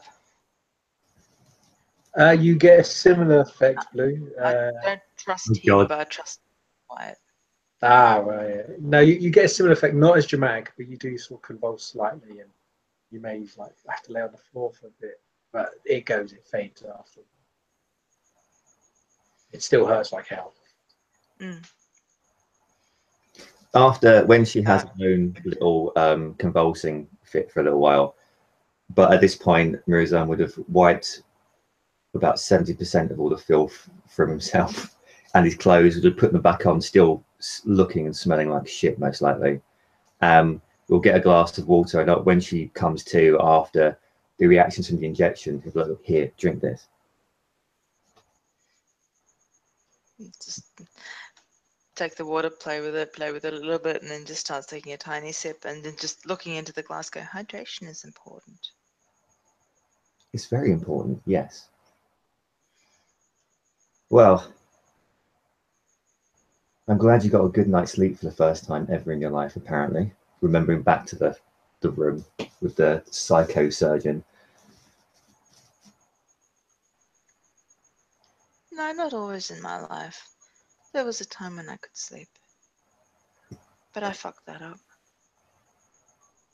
Oh, well. Life. Where to now? Life, you fuck up and then you die. And at this point, he's just taking a small rest, just like sitting on his haunches, just holding the gun.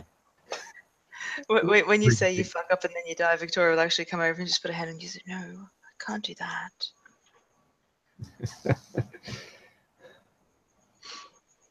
I think as you're resting, you do realise, Lewis, that you are still suffering from a gunshot wound. Yeah, no, he'll now. And then, just First of all, though, he'll look at Blue. He'll look at Victoria. And are there any wounds available? I know she looks really fucking weird now. That her skin color's changed, her eye color's changed, her hair looks like she's just like fallen down a lift shaft and it's bright white. But are there any wounds on her that he thinks he could perhaps help with her now if he tries to patch her up with his paramedic training? There is one lethal damage, I think. That was from. That's self-inflicted, though. Was that self-inflicted lethal damage? So I can't do anything to her to help her. Yeah, I would say because it's the aggravated damage and lethal. You look at her; she looks like she's suffered these horrendous kind of burn flesh. Some of the flesh is exposed, and it sort of reveals these wires or metallic kind of surfaces. It's beyond your kick.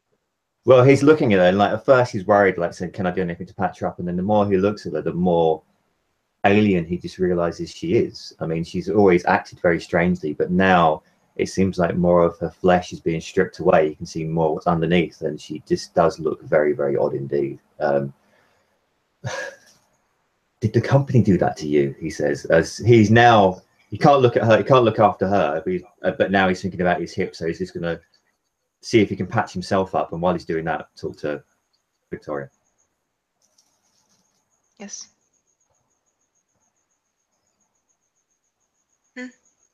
I'm sorry, I wasn't listening. Did the company? I was waiting for a heartbeat, but it's not coming. Heartbeat? Whose heartbeat? Shh. Classified. Fine. Did the company do this to you? Looking at the circuit, looking at seems like the LED blood pumping through her veins. I'm not sure. I'm not sure anymore. Maybe.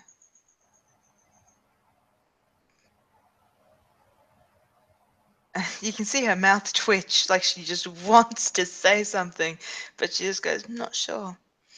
I'm not sure. Maybe some company did, but I'm not sure which one. I'm not sure anymore. You should look after yourself. And I'm very broken. Well, and as Dave, as he's talking, he's now opened up the survival suit and he's looking at his hip and his shoulder, seeing if he can do anything to patch himself up. Oh yeah. That you can patch yourself up. That would be a basic dexterity and medicine. Well, and for every success. Dexterity and medicine. Yeah, for every success you gain, you can. I'm not cutting anything off, so I don't get my amputation bonus. Unless you want to. Oh, I've had enough of my arm. It does take a bit of time to do this, though.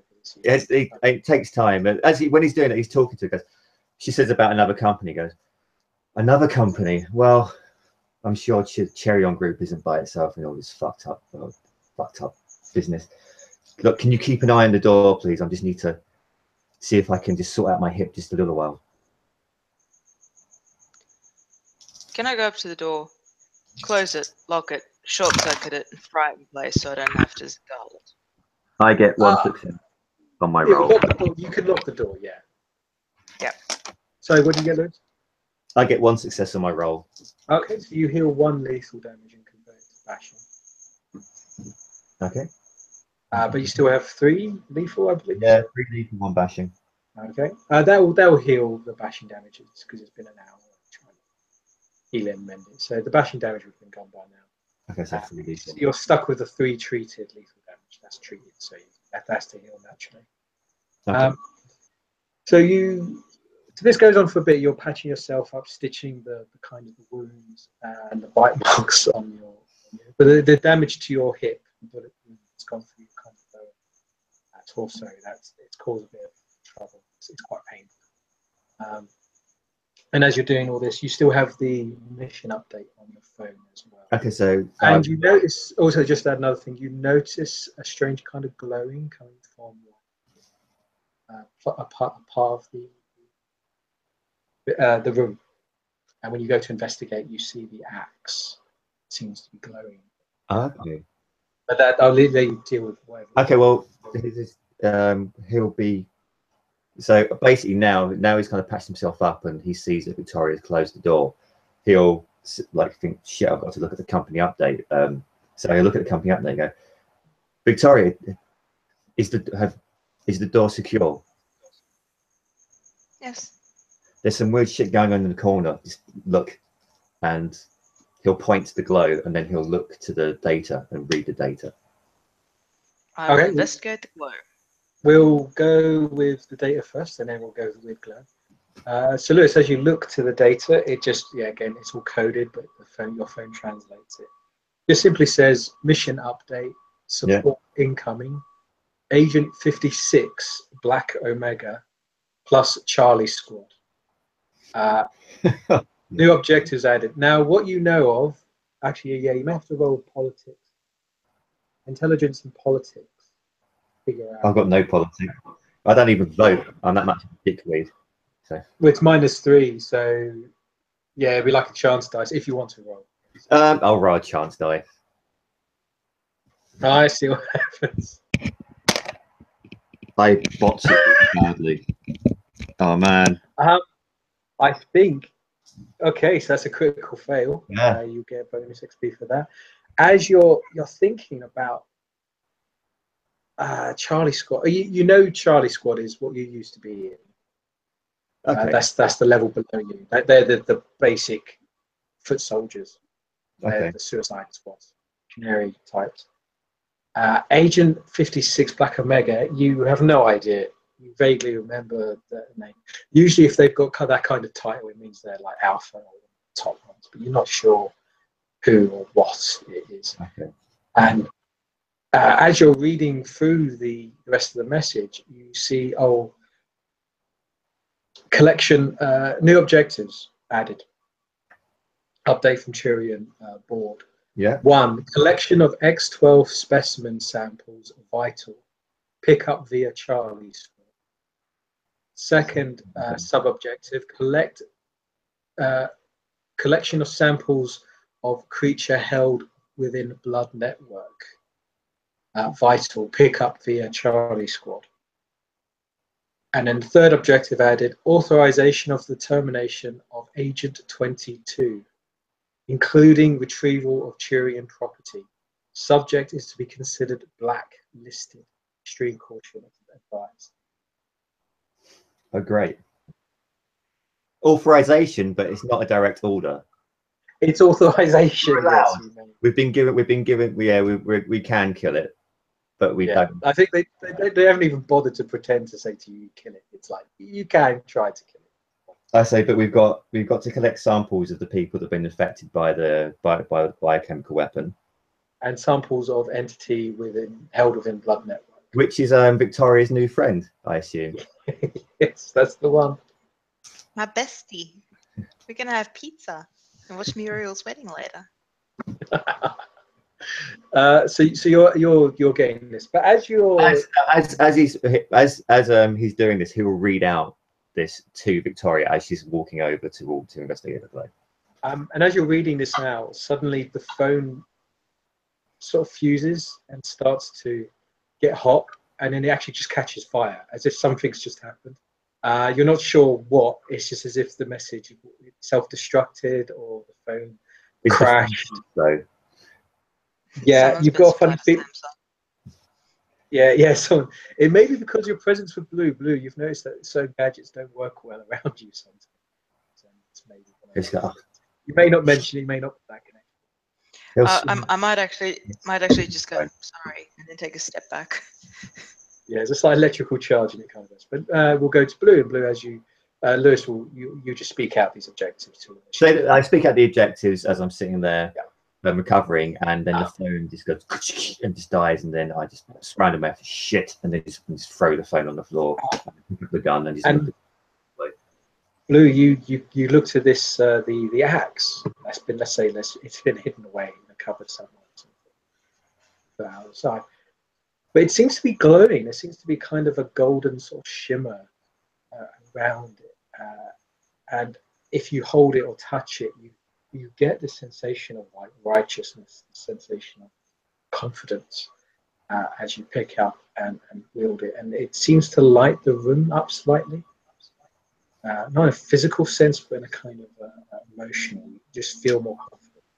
The room seems brighter when it's not, and you feel powerful while holding it. I like that. Oh yeah, I have a definitely. condition that makes me like that. That is true. You definitely feel like you could do something with this if you wanted. Victoria will just sort of turn around holding this axe and just sort of go, I don't remember. Where's this from?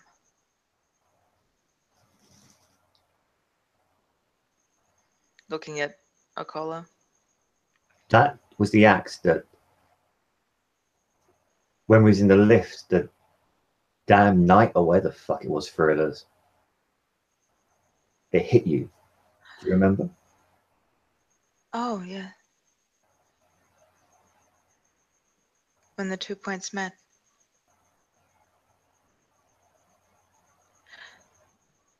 I need to hang on to that.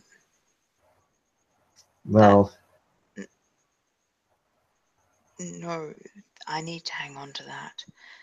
This shouldn't be here. Same way I shouldn't be here.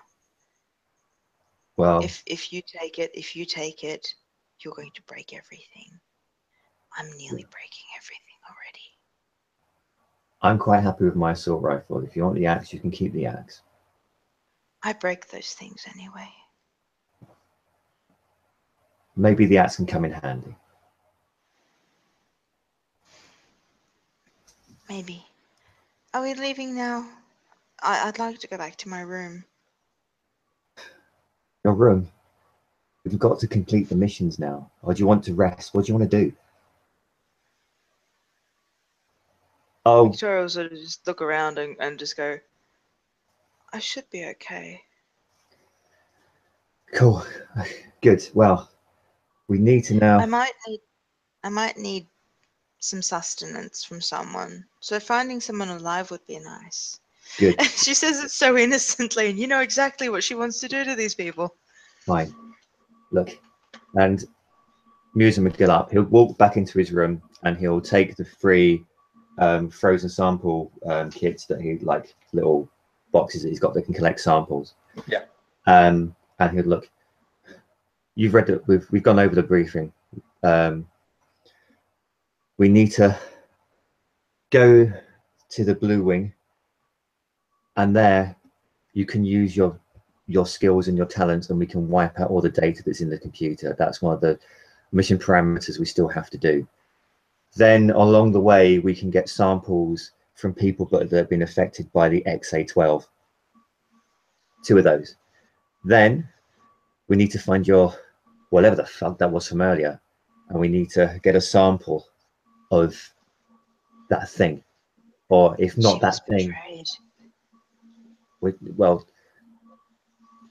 she was betrayed. Okay, well, maybe if we can help her, and then she can give us a sample, then we can get a sample. I don't know, I'll scoop up some of the loot she leaves behind. That'll do. Then when Charlie Group comes, we can give it to them. If we don't have any samples to give to them, they might put bullets in us. We can't have that. We can't have that. Then once we've shut down the computer, then, well, we proceed inside the mountain. If it is what I think it is, then it's not going to be so easy. I'll definitely need someone along the way. We'll find someone.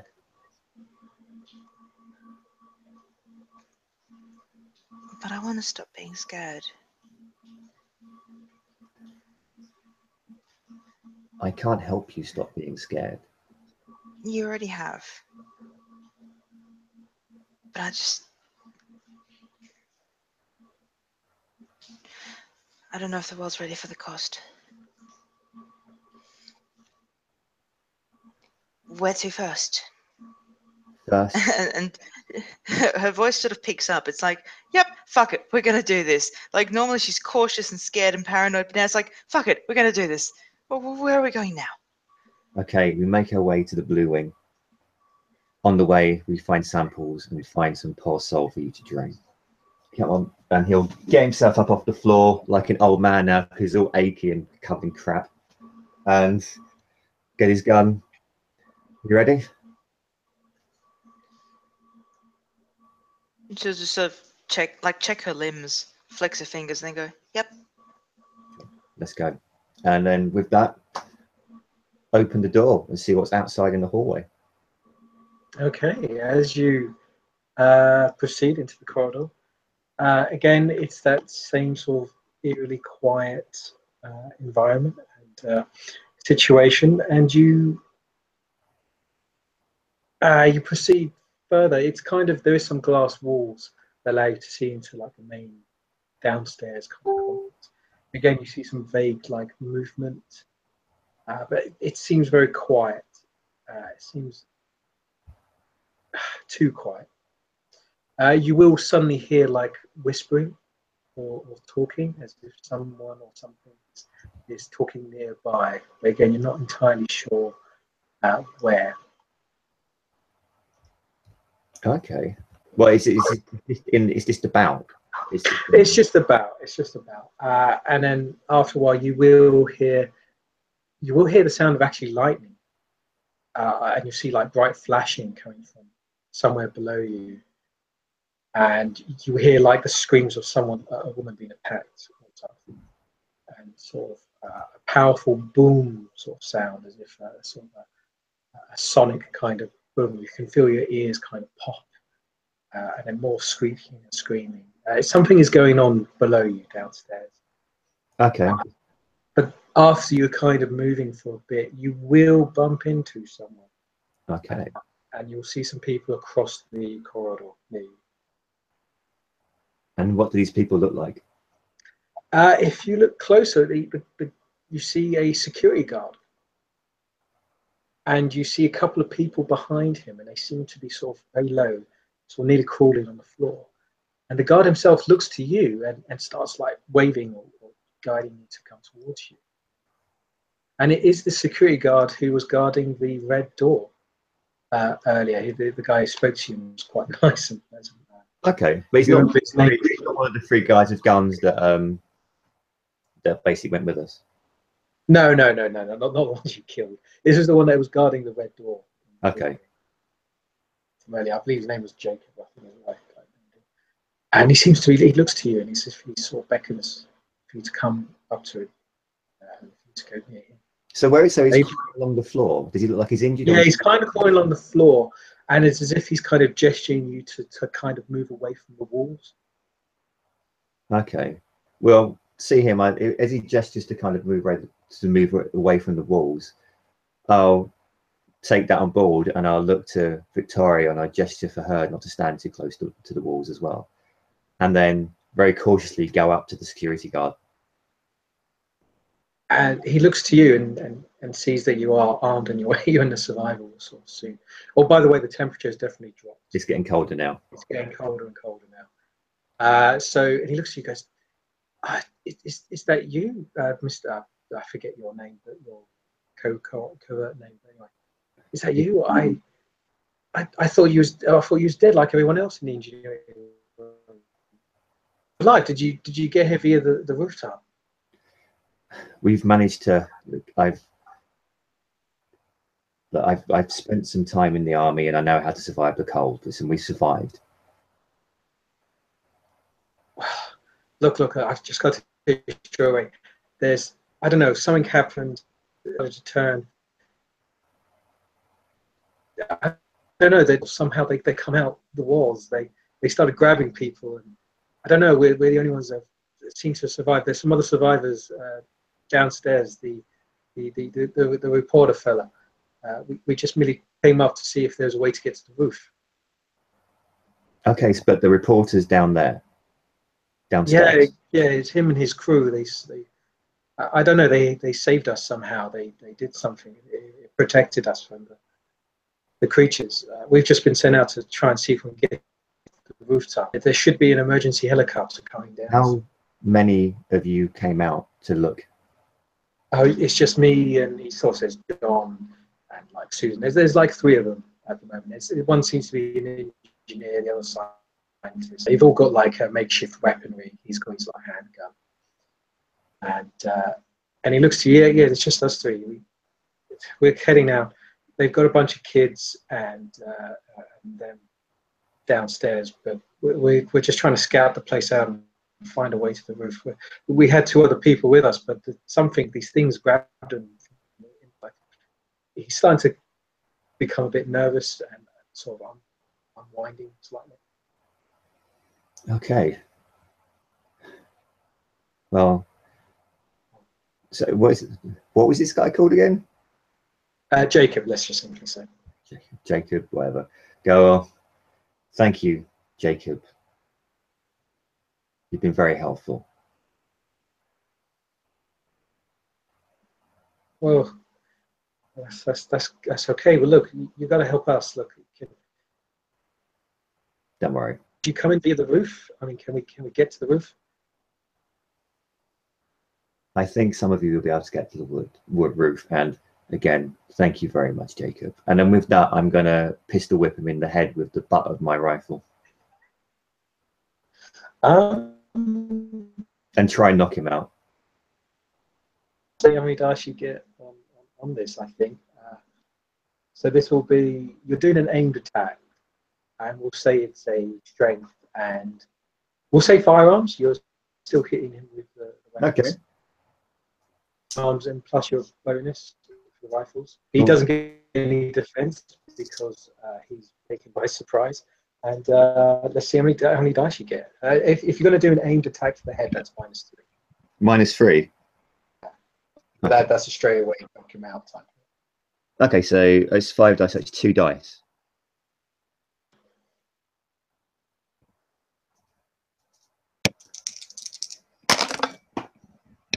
Oh man, a 4 and a 9. Thank Christ for that. Oh, 1 success.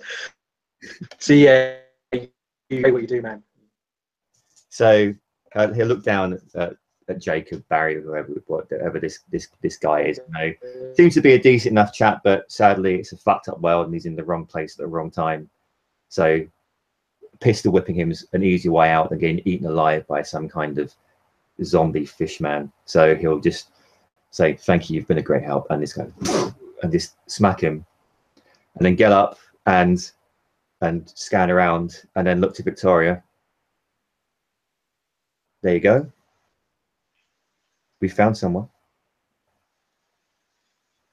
He was quite useful when he was talking to. He was very useful, but the mission parameters say that he has to die with everybody else. We know where the mages are. We can go back and can work with them. This may be the only chance you get. They would be tasty. Well, Are they our friends? it looks like they might be our friends until Charlie Group comes up with Agent 56. I'll The behave two until Charlie comes up. the two scientists, the engineer types, they're scared shitless, and they're actually like they've got like a crowbar. One's got like. Where are they? They weren't anywhere around. What are they doing? No. He was with them. That was with them. Oh, I didn't know. I just thought. Sorry, that's what I said. The security guard. Oh, I didn't hear. Oh, okay then. Yeah, and a scientist, and he said, "Oh, there were 2 others, but they got eaten by." Well, you know, So there's 2 realistically, we people can there. sell. Sorry, I was wondering where he was going with it. But there are 2 people. He was just by himself. They might be walking around, but they're not. They weren't with him when he was crawling on. Oh, I know. No, they'll be moving as a group. Sorry, maybe I didn't describe it properly. There's. All right. Well, seeing as there was a misunderstanding, can I grab these 2 that are walking around by the back of the neck and drain the fuck out of them because because Mr. Marissa has just taken down the biggest threat? Does that work? Yeah, that's totally fine. Yeah, you Okay. totally. We'll do that. So we say they just walk around the corner after they walk around the corner, see me pistol whip him, and say, "Go on, there he is," and then like they face Victoria. Just straight to the throat, drain, luck, life, the whole lot. I'm happy. Why not? I'm happy to say you get. How does the drain ability work? Sorry, I'm just trying to remember. Is it? Oh. Let's do. I'm happy if you just do it the once and I'll double it, whatever success you get. It pretty much. Where is it? Strength, brawl, tuning level, and then I get drain willpower from living. May drain willpower. So it's strength, brawl plus tuning level versus stamina, resolve, and any supernatural powers. So that for me is Page. Fuck. Load up. I think there's a lot of dice there. 'Cause I think your tuning level plus brawl. Is Two Victoria still is getting bonuses from 6, stuff 7, 8. out the mountain? Or is that gone? No, that was I just think for that that's- scene. He needs to hook up Yeah. to whatever power source to do that again. So I'm pretty much rolling my evil trick of as soon as I touch someone, I drain their luck Yeah. and willpower, as it were, converting that willpower into 4 while making their non-successes into a botch, draining one of my willpower, and then I'm draining both of them 4 willpower back. And I have 8 dice plus 4 is 12 dice. I think I'm happy to say you just get full willpower back. You've just gone up. It's an integrity test though, because you're literally just Yeah, and draining it'll people. probably kill them. Oh, they're gone. Yeah. Describe away what you do. Probably two scared individuals. One of them's about to hit you, and something you touch doesn't. Pretty much. I might say one's actually about to hit her and one's face on, just mainly for reaction time from Mr. Merizian over there. He's seen a lot of shit in his time, but maybe as a bit more of a clue as to what Victoria truly is, she'll just grab one by the throat that's turned around and is ready to hit her. She'll grab the other guy by the back of the neck, and pretty much just again start sparking, and you can almost see like the lights in her arms just draining inwards. It's almost like the patterns in the Matrix, like the zeros and ones illuminating backwards towards her heart, towards her center. There's a faint glow behind her eyes and her, like the back of her throat almost. Whereas the people in front of her become almost husk-like. First of all, they begin to look depressed and sad, and then they just begin to sort of droop, in a sense, aging almost. Like their eyes would sink back, and it's like all of their will to live is just sucked out of them. They just simply collapse into pitiful heaps. And Victoria sort of does the supermodel flick with the hair over the shoulder going, I feel a lot better, thank you.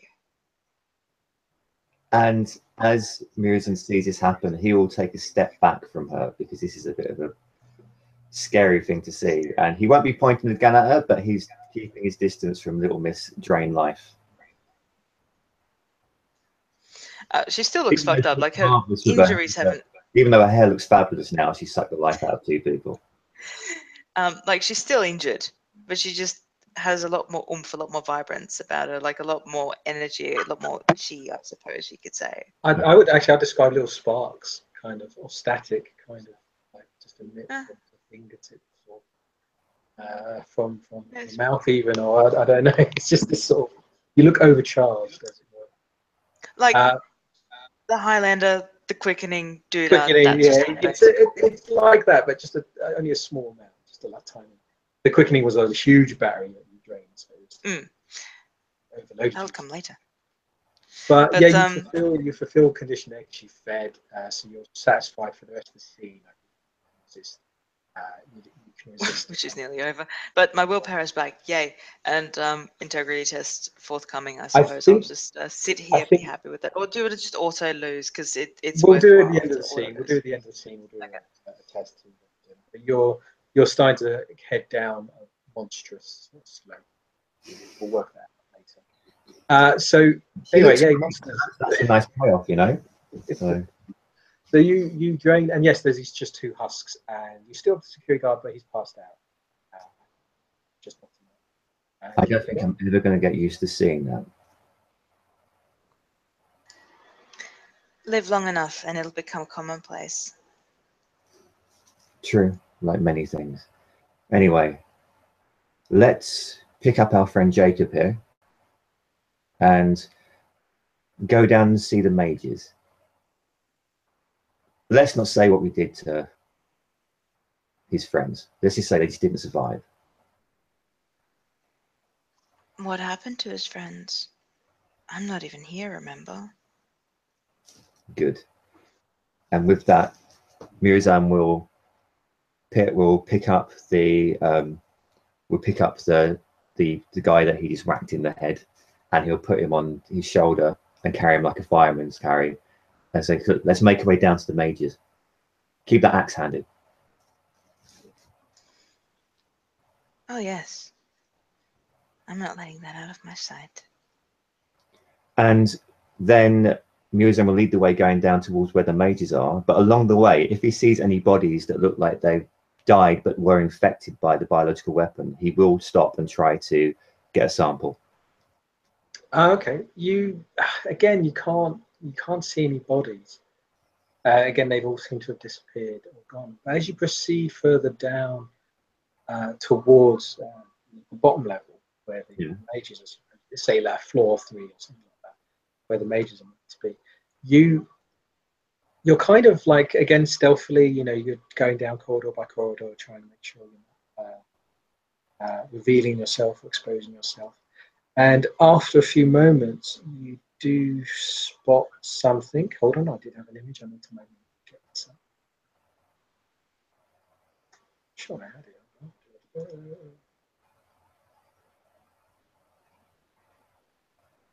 Okay, I can't find it.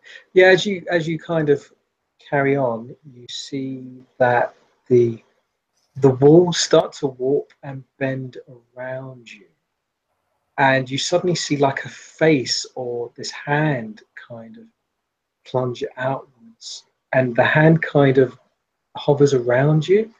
It kind of moves around you as if it's trying to sense something. Am I getting a weird? Is my banality worm giving me jib when this happens? Yes, it's been giving you. You've been having kind of chest pains. This has become for a while now. Now. But suddenly it's become really quite. I'm becoming quite used to pain, like my dear friend Victoria now. You're used to it now. But it starts to really like, wow, yeah, you feel it. Yeah, no, he sees a hand come out the wall. He will just, still holding the prone body, he'll back away from it and keep walking around it while he feels his chest constrict as the banality worm curls itself around his heart. Oh, okay, we go to the end. Now, and as you do this, suddenly this creature seems to just pull itself out of the wall. And it kind of, as if it's sniffing or looking around, as if it sensed something. But it doesn't seem to be aware of you. It doesn't seem to notice you, as it's kind of. But it's weird, as if the wall itself has been pulled apart. The reality has been distorted. It's become somewhat fleshy or organic as it kind of emerges. And it kind of starts sniffing the floor. It doesn't appear to have any eyes. It just seems to have like a large mouth with teeth. Or no, it doesn't even seem to have a nose. It seems to use some form of other sense. But you see it sniffing the floor as if it's looking for something. As Muzan will step back, and he'll see this as prime sample taking material, and he'll look to Victoria. Use the axe, kill it. We can take it as a sample. Victoria looks at the axe. She's never used one of these things before, but she's feeling about as good and as confident as ever she has, and she's just drained the fucking luck out of someone, so let's roll the dice and see what happens. Victoria sort of pretty much just looks at the axe, shrugs, and goes, okay. Okay, Twonk, what is your strength and weaponry? Strength and weaponry? Strength and weaponry is 3. Okay, so yeah, roll. There's a chance you might miss. There's no defense. What about with the luck thing? What goes on with that? Just get bonuses for that? Yeah. Look, why not? Let's. I've got the willpower to burn. Let's fucking do it. So that would take it to. Oh, it's 6 then. What I say? 3? Yeah, it would take it to 7 because my luck goes to 4. Remember? Oh yes, sorry, your luck. Yeah, so it's 7 dice. Yeah, yeah, no max success. Oh, we'll let all that roll. You get an 8, a 10. The rest of them aren't worth talking about. So re-roll the 10. You get an 8, so that's 3 successes. Wow, that's a lot. I think, okay, that's a lot then. This axe does some funny shit. So you sort of just By sort the of power of whack the Grayskull. creature. But as you hit the creature, it just screams. It lets out this ungodly, unholy sort of scream that fills the room, and actually you kind of have to step back from it. And it suddenly starts convulsing as the axe kind of hits it. A kind of glow emerges from the creature as it crumples in on itself as if something has distorted it. And it just crumples up into a tiny ball and then just starts burning and starts to fizzle and starts to evaporate. Sorry about your sample. Shit. But this axe seems to glow as it did it. This axe definitely had an effect that you did not see coming on this creature. Shit. Well, at least the walls aren't going to drag us into themselves now, hopefully. I'm interested in the walls. Do you think it's a biological alteration, a chemical or a physical one, or do you simply think the vibrations of the atoms work in a way that allow the parasites to transform through them? I have got no idea. And with that, can I, just out of interest, could I just do he'll start thinking about this for the, actually now, because usually he just goes, just do the mission, but Victoria's piqued his interest saying this. So could I maybe do an intelligence occult roll or medicine roll? I think maybe there's something from his own background that he could apply to this to maybe try and work something out from it. I might even egg on his male ego, like when he says, I don't know, just to Victoria will turn and go, no, you wouldn't. And then just turn away. It's like, yeah, take that little flick to the ego. Figure it out. So what are you trying to figure out, Lewis? What and what the walls could possibly be. So I was thinking maybe do. Oh, okay. Oh, well, yeah. It's medicine, like a combination of maybe this just would be. It's just a cult, basically.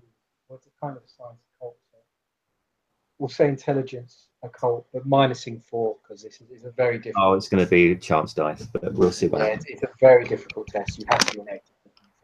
And that's a cockles, but it would have been a 10 if it didn't land on the bloody key like that. Oh, no, I get a 1. No, you get a 1.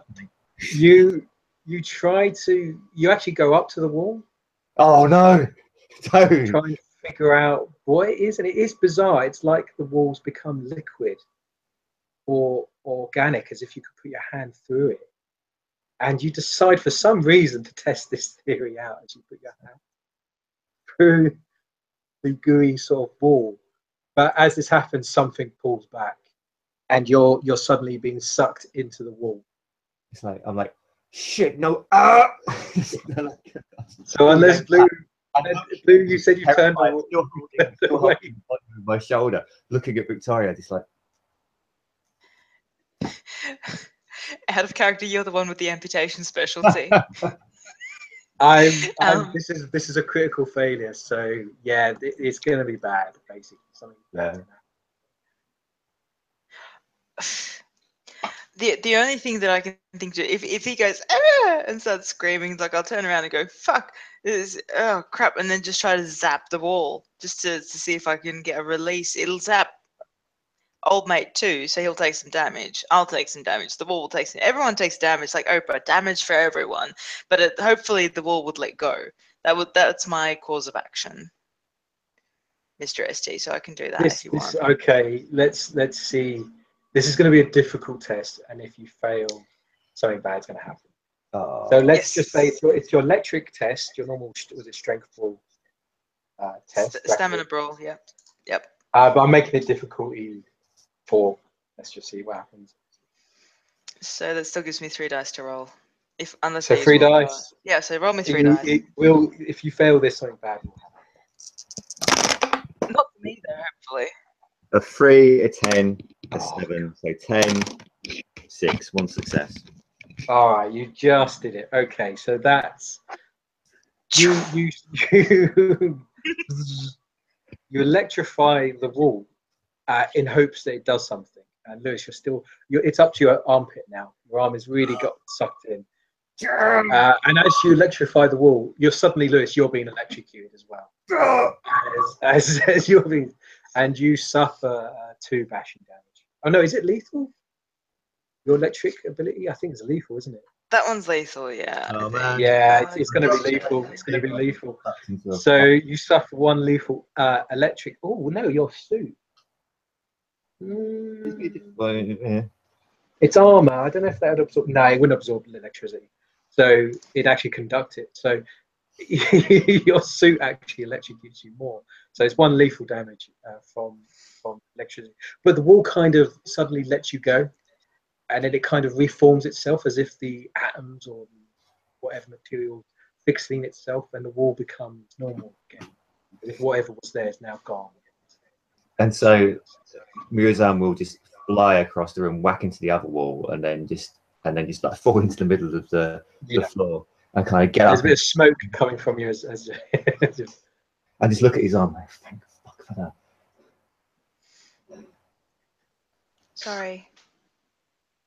It was No. necessary. You saved me. I was being fucking stupid. Come on, let's go and find these fucking mages. And then again, I'll scoop up the guy from off the floor and walk down the corridor. That's two, but the first time was sort of mutual, so I don't think that even counts. And Victoria's sort of like keeping tabs on how many times she's saved you versus. Oh, okay. Okay, yeah, so Lewis, you're really feeling bad. I think we're getting you up to 4 lethal. So you're quite injured. But definitely you could have felt that could have gone a lot worse. Oh, well, now I feel really, now I'm actually I got 4 lethal, 3 of them from just generic from bullet wound, 1 of them from being zapped by Little Miss Machine.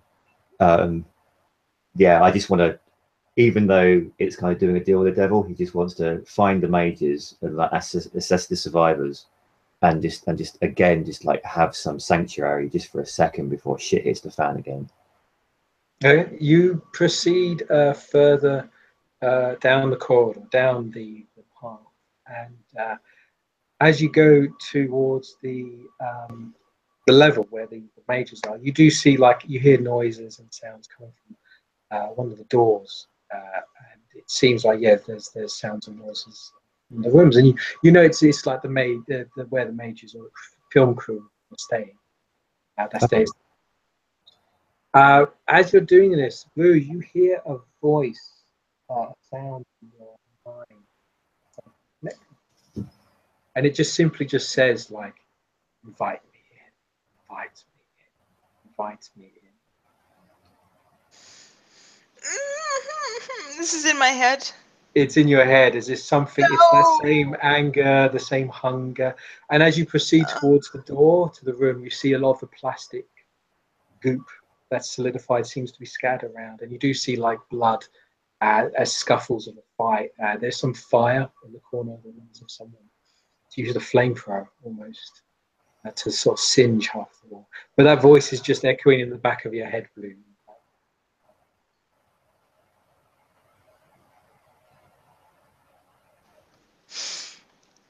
I'm gonna ignore it for a little bit, but I won't be able to ignore it for long. What's Akola doing? Akola's oblivious to this, so he's cautious, but he's going towards the door and just assessing. He'll put down the body and he'll look towards the door to see if you can see Mr. Bishop or any of the crew in there. Okay, you proceed further, and as you get to kind of the door, you may, like, knock or sort of shout out or something, and the door will open, and you'll see 2 young individuals, a woman and a man, holding guns, and you'll see Mr. Akola. No, not Mr. Akola, Mr. Bishop. I see my son. Yes. Through the kind of the gap in front, the bright light coming, and he sees you, and he just goes, "I see you've survived." I see you survived as well. Good going on you. And oh, by the way, I found one of your scouts, and he'll like go and pick up the body and just look to Victoria and say, "Come on, let's go and talk to these people," and walk into the room holding the body.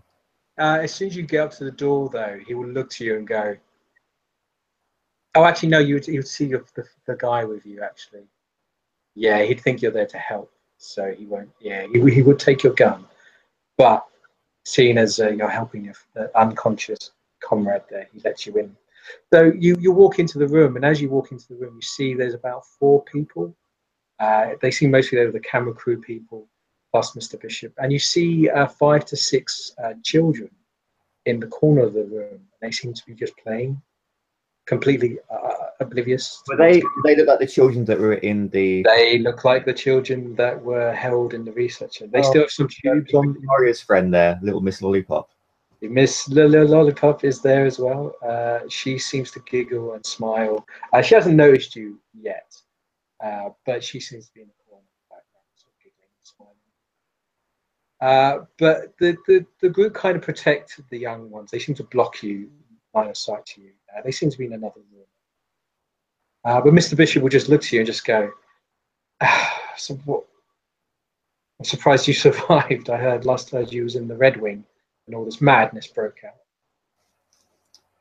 We need to talk, and this is going to be for our mutual survival. Is there anywhere where me, yourself, and my colleague here can speak openly? How many people here are your people? As in, well, you know what I mean. These are all my people. We sent out the survivors from this complex to scout the rooftop, as they said, for an escape, and it seems you have only brought back one of them. Did you send them out to really find an escape, or did you send them out so they could just die? You have your methods, Mr. Okola, I have mine. Well, and put down the body. I'll be open with you. It's like, you obviously know that we're not normal, the same as you. He looks to you as if, but then he looks to Blue, and he really gives like a very confused look. And actually, one of the younger the girl, she seems to be slightly, what's the word, more punky. One of the younger kind of mages is just pointing a gun directly at Blue, and has not let off. She's not letting the gun drop. And they all seem to be a bit freaked out by Blue, Blue's character. I'm pretty much keeping my hands to my sides, eyes downcast, and looking quite pathetic. Am I now? Not being a threat. Now I'm actually in a room full of mages. Is my banality worm playing up again? It's playing up. You're starting to get chest pains, and actually the people in the room starting to feel uncomfortable. You can see in the expression of their faces that it's. So he will. You don't like each other. You generally just. Breath will be changing. He'll be breathing deeper. He'll look like he's having trouble breathing, just being around so many WSMs before. Like usually at this point he's killing them, or they're like zapping his colleagues. So it's very odd he's in a room full of them. So, look, we're all here. We represent different people, and we're here on different missions. I can't tell you too much, but maybe we can help each other out so we can both survive. I owe you a debt for helping me rescue the children. They're not rescued yet. How are you getting off here? How are you getting out of this facility? We have plans. We just need time. That's all. Just a little bit more time. We're still forging a way out. But can you get out? Interference. Can you get out? He kind of looks to you and Victoria. Can you get out and just make yourself disappear? Can you get out and not be traced? That's what we mages do best. Good. Because more of my people are coming, and if they see you here, they will kill you or they will take you as samples. Do you understand me? He kind of clenches his mouth, like puts his fist in his mouth, hold back a bit of the anger. Because why can't you just leave well alone? You're damn humans, mortals, unawakened. You keep poking into things that are beyond you. And look at the mess you've caused. This mountain should be left alone. When we all kind learn to leave this mountain alone. Oh no, we're directly responsible for this mountain. We're here to destroy it and all the people in it. I'm giving you a chance to get out. We just merely need time. We just need to be left alone for a period and we can evacuate ourselves. I'm trying to conjure the spell to allow us to leave, but due to all the interference, it's taking some time to focus. Look, our friend over there, sadly, he's going to have to die. You don't have to die. If you help us, could you, I'm sorry, this is the first time I've had to work with one of you people before. Any way you can help me, just fix me up a little bit on my colleagues so that we're more able to get through this. So it is tempting to try to help you. I'm not sure if we can. Well, attempt. Dealing with a creature such as yourself and I am an human. energy leech as her. And when he says a creature such as yourself, Muriel says, I am human. Oh, the lies your Turian group feed you is immense. Look, help us out now. All the rest of the facility are gone. You people can get out. If you can get out without causing attention to yourself, I can say that you were never here or that I didn't know you were here. Then I can collect my samples, then I can finish my mission, and then we can part ways and never see each other again. I will firstly honor the arrangement that I swore. I will inform you what you are. And I will see to one of my younger students to try to help you. He looks to Victoria to say colleague, but then just refrains from saying anything. Whether we can help you, I'm not sure. As if to just simply forget all about to sort of save on politeness, Victoria will just sort of furrow her brow and go, "Don't bother."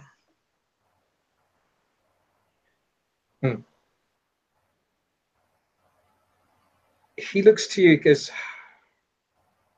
"Come with me for a brief moment. This matter should be discussed privately. My friend, my colleagues here will attend to your friend." Fine. But we haven't got much time. The ward protecting this place will not last for long.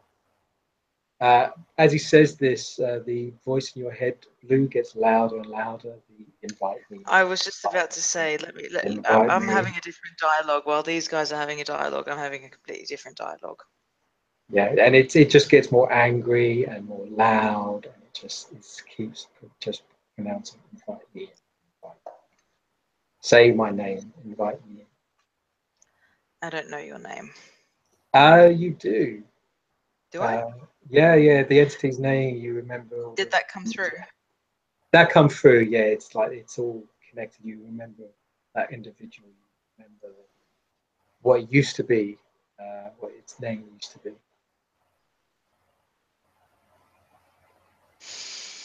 But I will leave it there. We'll let you decide on that. We'll go to Lewis. As he kind of just gets you moved to the kitchen for a brief moment, just to get you out. Okay. There seems to be a few of the kids in the kitchen. And he simply looks to you and just says, "Look, I know we are sworn enemies, but you have done us a great favor by saving these children. They have so much promise and so much innocence.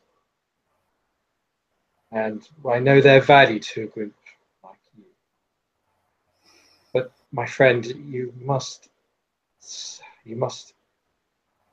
walk away from this path that you're on. You reek of banality, you reek of paradox." I have no idea what these words mean. I'm no scientist, Mr. Bishop.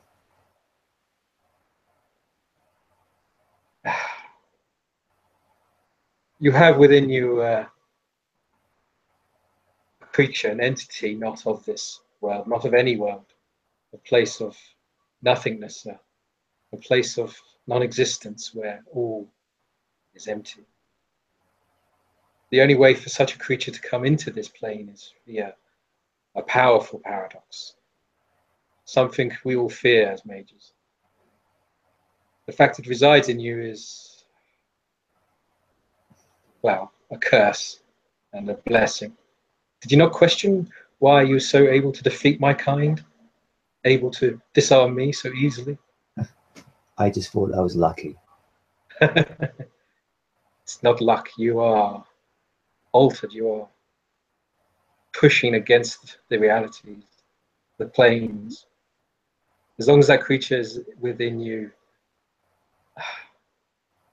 you will never be a part of anything. You will fade. Even your soul will cease to exist as it feeds on you.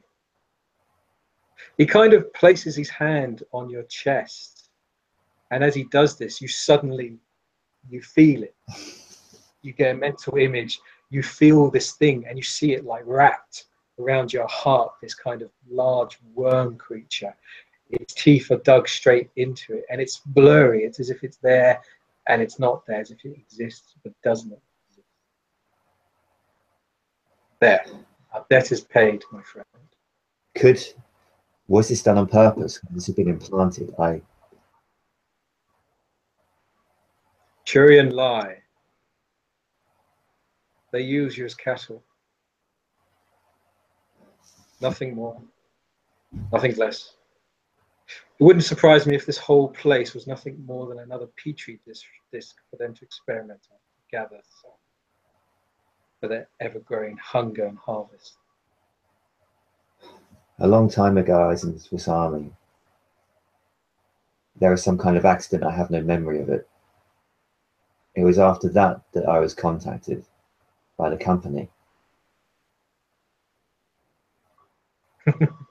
And they enticed you with money and power.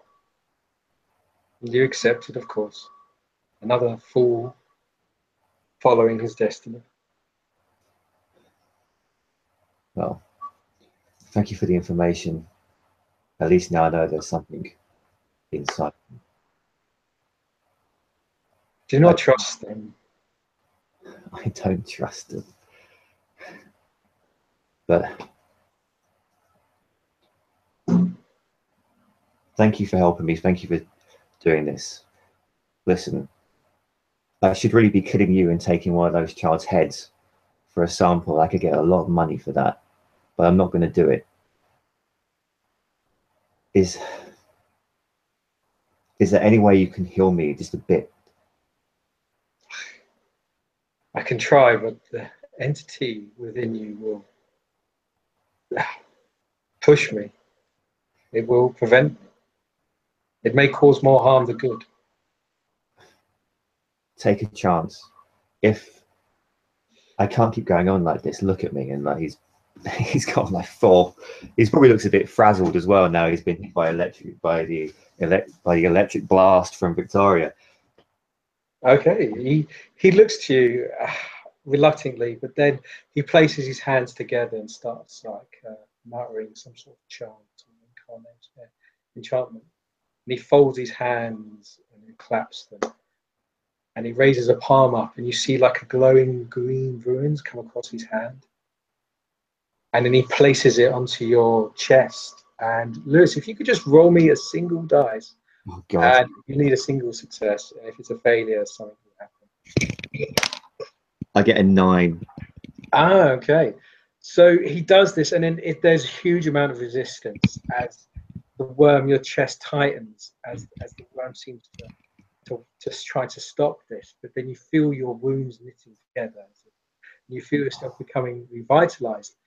But the worm really doesn't like it and reacts badly. And you heal your lethal damage, but you gain a point of aggravated damage as the worm suddenly expands and your chest gets heavier, and the worm has increased in size.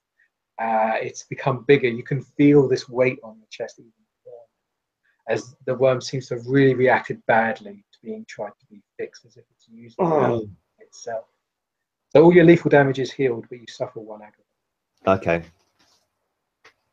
So the aggravated damage, then I will react. Yeah, that really fucking hurts. Oh yeah, it's supernatural damage. It's meant it's going to stay with you for a long time.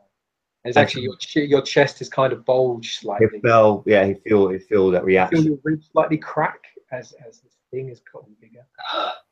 And will back away and just kind of fall backwards on his arse onto the floor. Yeah, the mage himself collapses, into the corner of the room. Some of the kids come over to help him.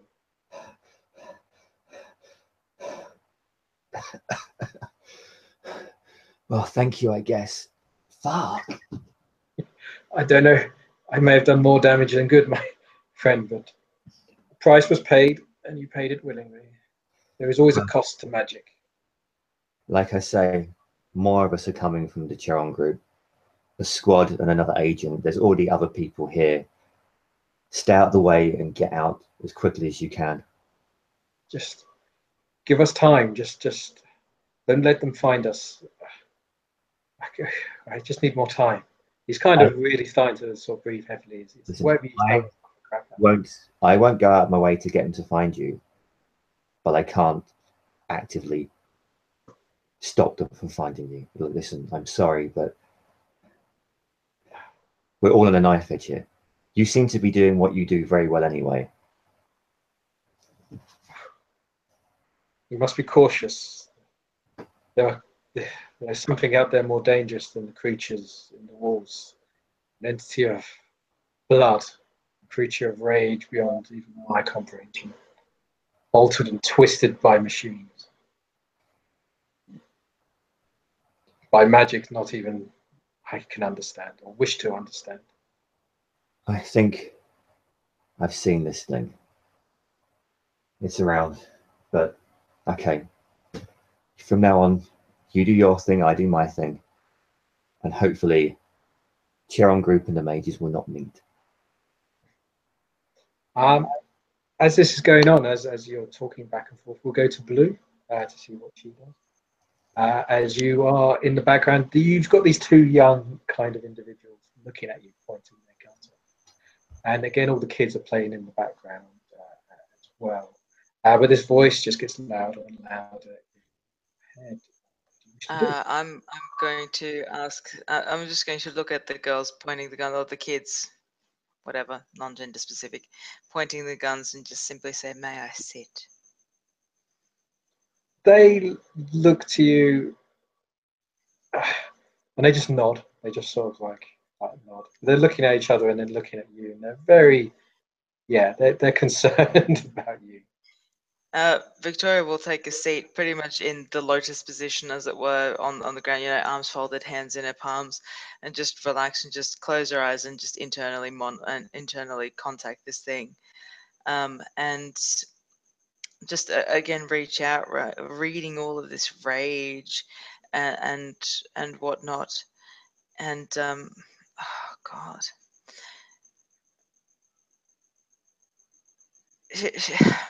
She'll just ask, "Why are you still here?"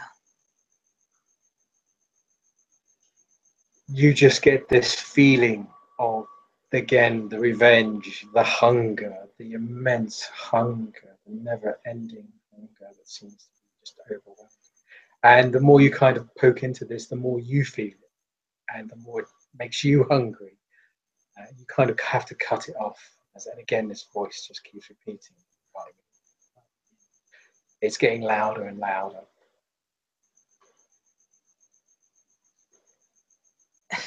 Victoria will ask a very interesting question and just simply say, "Is this your destiny?" It just says yes. It answers yes. Whatever you wish. Destiny, fate, luck, chance. Invite me in. Invite me in. And as this, actually, I must admit, as this is all going on, the small little girl that you know from earlier does approach you. She kind of pushes past the two guards, or the young sort of mages, and she sort of like looks to you and smiles, and she seems to hand you something that's been written in crayon. Victoria will take it, but she'll also take the girl's hand and sort of just pull her close. And if these cunts want to put guns against her head, don't care. They if you do reach for her, the group will protect her. They'll kind of push you. That's fine. Away. Like you do not touch her type thing. She seems very protective. To the point where Victoria pretty much is on her hands and knees, like she's just sort of collapsed forward. She just wants to reach for this girl, but not mentally now. Just simply said, "Did this place save you?" And just straight addressing little bald girl. Oh, the little ball girl, she just sort of smiles and sort of looks to you, and then she hands you this piece of paper. It's as if she can't talk or is unable to talk. She really seems to try to be making you feel bad. That Victoria has the piece of paper, but she's actually quite desperately asking, "Did this place save you? Did it just nod or shake your head? Just tell me this place saved you." She just sort of points to the note, and she sort of rubs her shoulder where like there's a tube like coming out where something is plugged into her, something. But she just Victoria's looks back and smiles in a kind of very innocent, like, does it matter type look. What does the note say? It's sort of written in crayon, but it just says fate, not written in stone but paper.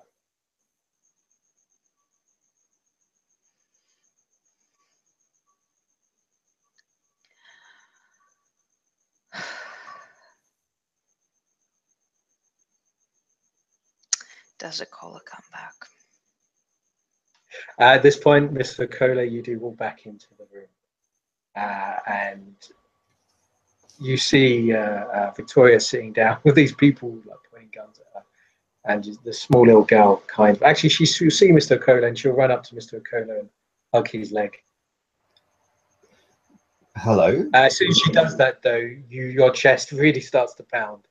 And she really lets go to realise she's causing you pain.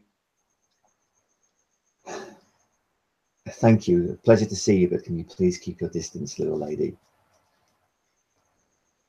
She kind of like clicks her hands, and suddenly this sort of magical message appears and says hugs and kisses like in front of her, like this mystical blue flame. Okay. She seems to do this like easily, as if it was effortless. This is like just after what's happened now. Like in Okola's mind, he's basically in the den of the devil, really. Even though it's like very nice TV reporters and sweet little girls, these are people that just kind of like his enemy and just give him pain. So he'll just see this, and it's the first time he's probably seen like magic from a mage that's not directed into killing him or one of his comrades. So it's actually quite beautiful. It's actually it's wonderful sort of bright light and soft. He'll just smile and look down and just say, "Very sweet, thank you. Now, please may I have my gun back?" And he'll look around the room to see if someone can pass him his rifle. They look to each other, but the Mr. Bishop figure who's being sort of held up by one of the other mages just nods, and you're handed your weapon back. And basically, Mr. Bishop will just wish you good luck and simply say, just give us more time. I've done what I can for you, your friend. Like I said before, stay out of Chiron Group's way. There'll be more coming.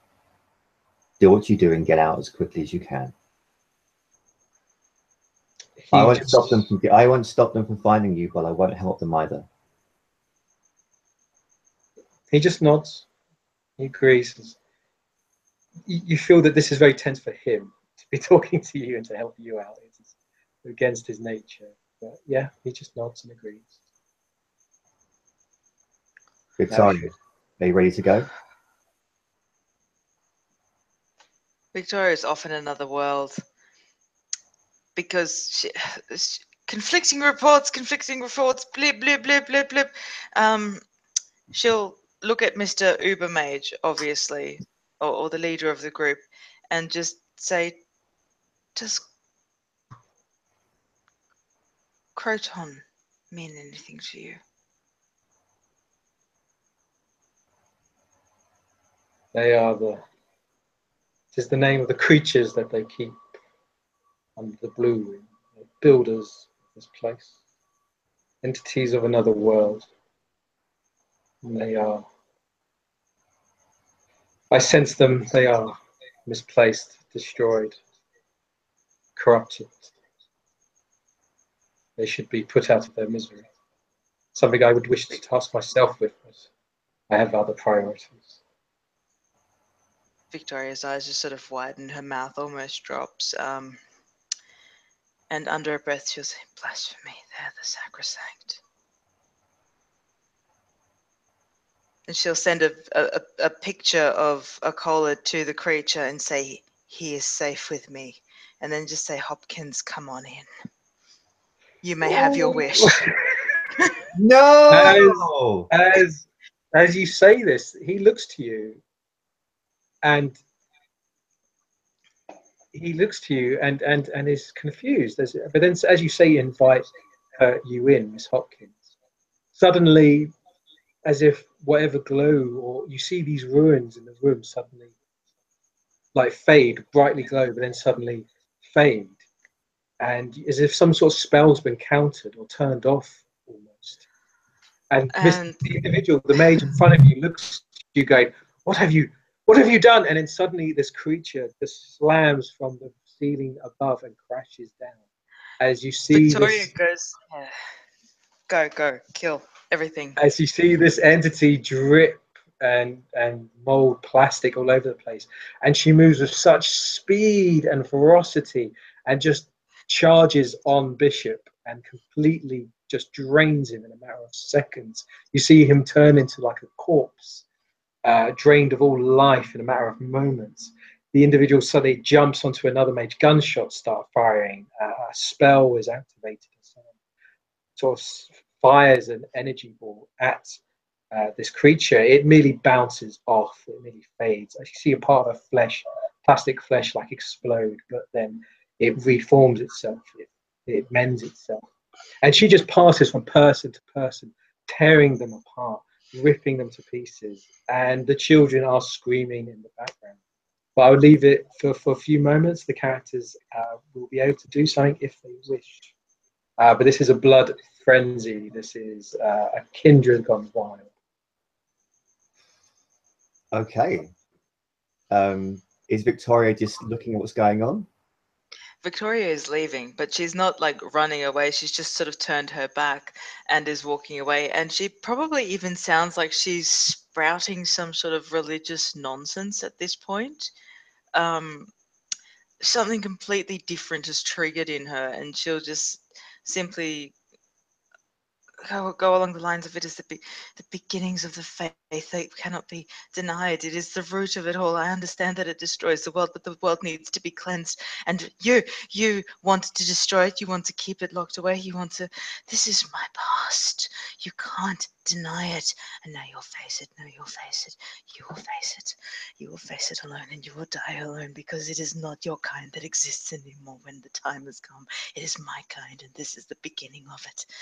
And she's just rambling. Rambling. Yeah, you literally got a few moments before this thing reacts to you or does something to you. Okay. I don't know what options you wish for.